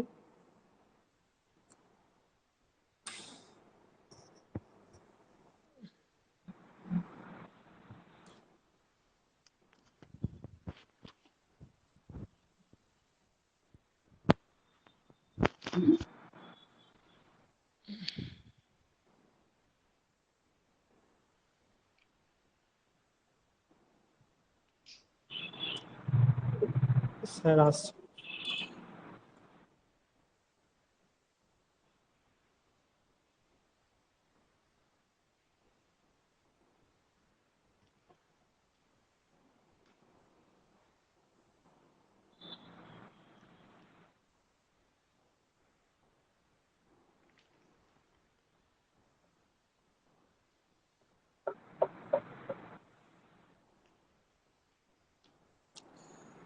স্যার জয়েন করলেই আমরা আমাদের ওয়েবিনারের শেষ পর্ব শুরু করব। সমাপ্তি।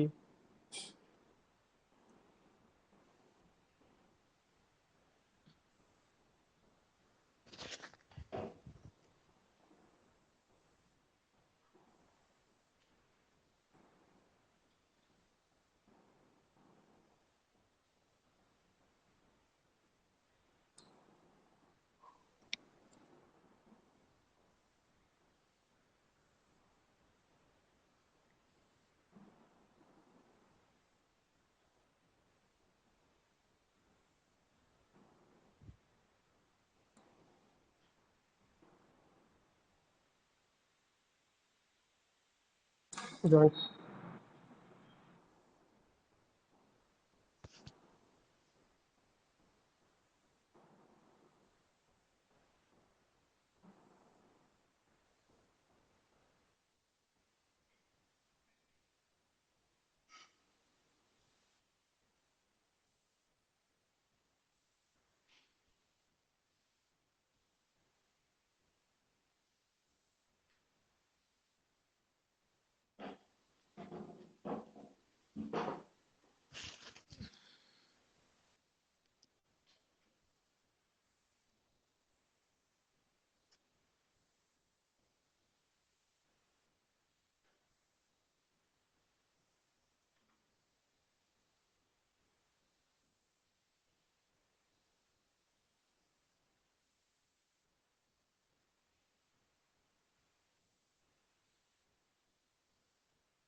স্যারের হয়তো টেকনিক্যাল প্রবলেমের জন্য স্যার আবার রিকানেক্ট হবেন। আমরা সমাপ্তি সূচক পর্ব, হ্যাঁ এসেছেন স্যার, ঠিক আছে। Thanks once again, Dr. Shah, for giving us such a wonderful session. Thank you so much. এই ধরনের প্রশ্ন উত্তর পর্ব ও ছাত্রছাত্রীদের থেকে যেভাবে প্রশ্ন আসছে তাতে আমাদের বুঝতে অসুবিধা হচ্ছে না যে আলোচনাটা কতটা মনোগ্রাহী হয়ে উঠেছে। আমাদের আলোচনা পর্ব আমরা আর চালাতে পারছি না কারণ টেকনিক্যাল প্রবলেম প্লাস আমাদের টাইম শেষ পথে চলে এসেছি, কিন্তু আমাদের শেষ তো করতেই হবে। অসংখ্য ধন্যবাদ স্যার আপনাকে, অসংখ্য ধন্যবাদ আপনার এই মূল্যবান সময় থেকে আমাদের কিছুটা সময় দেওয়ার জন্য।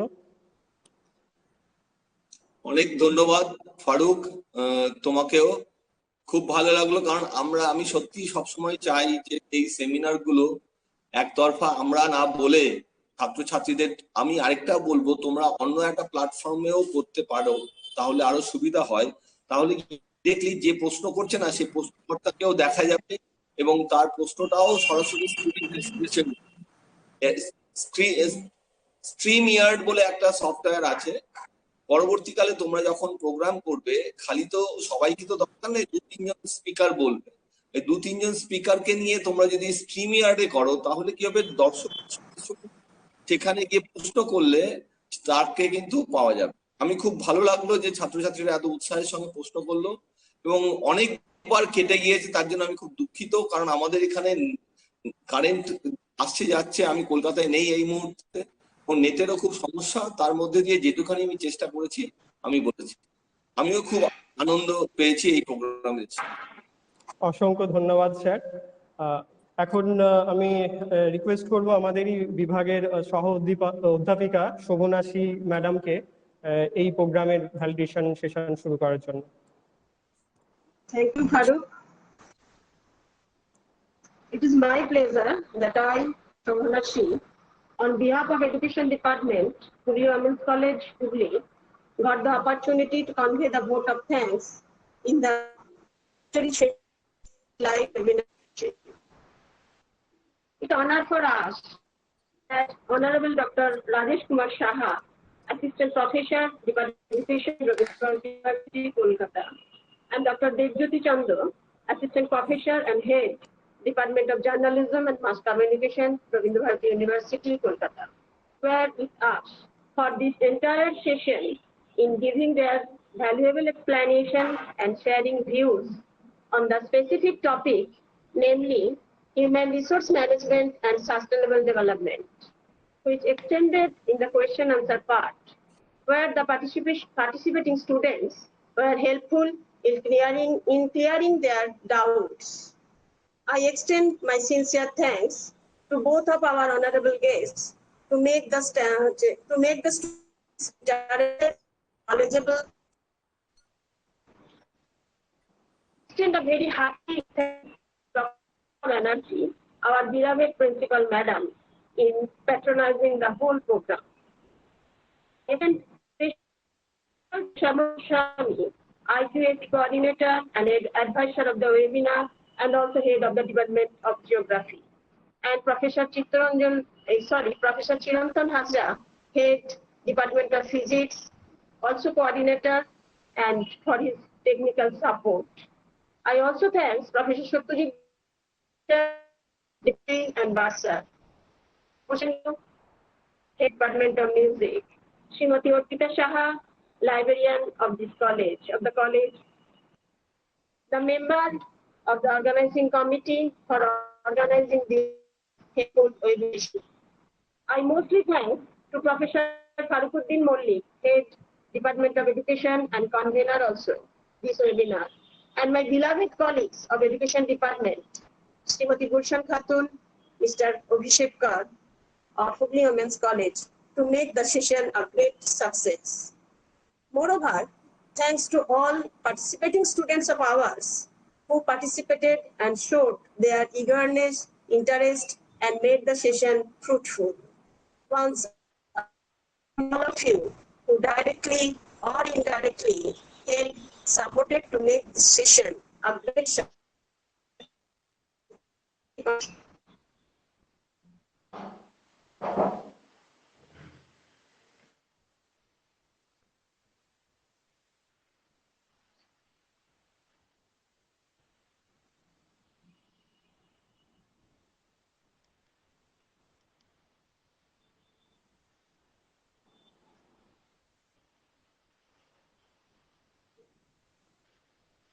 হ্যালো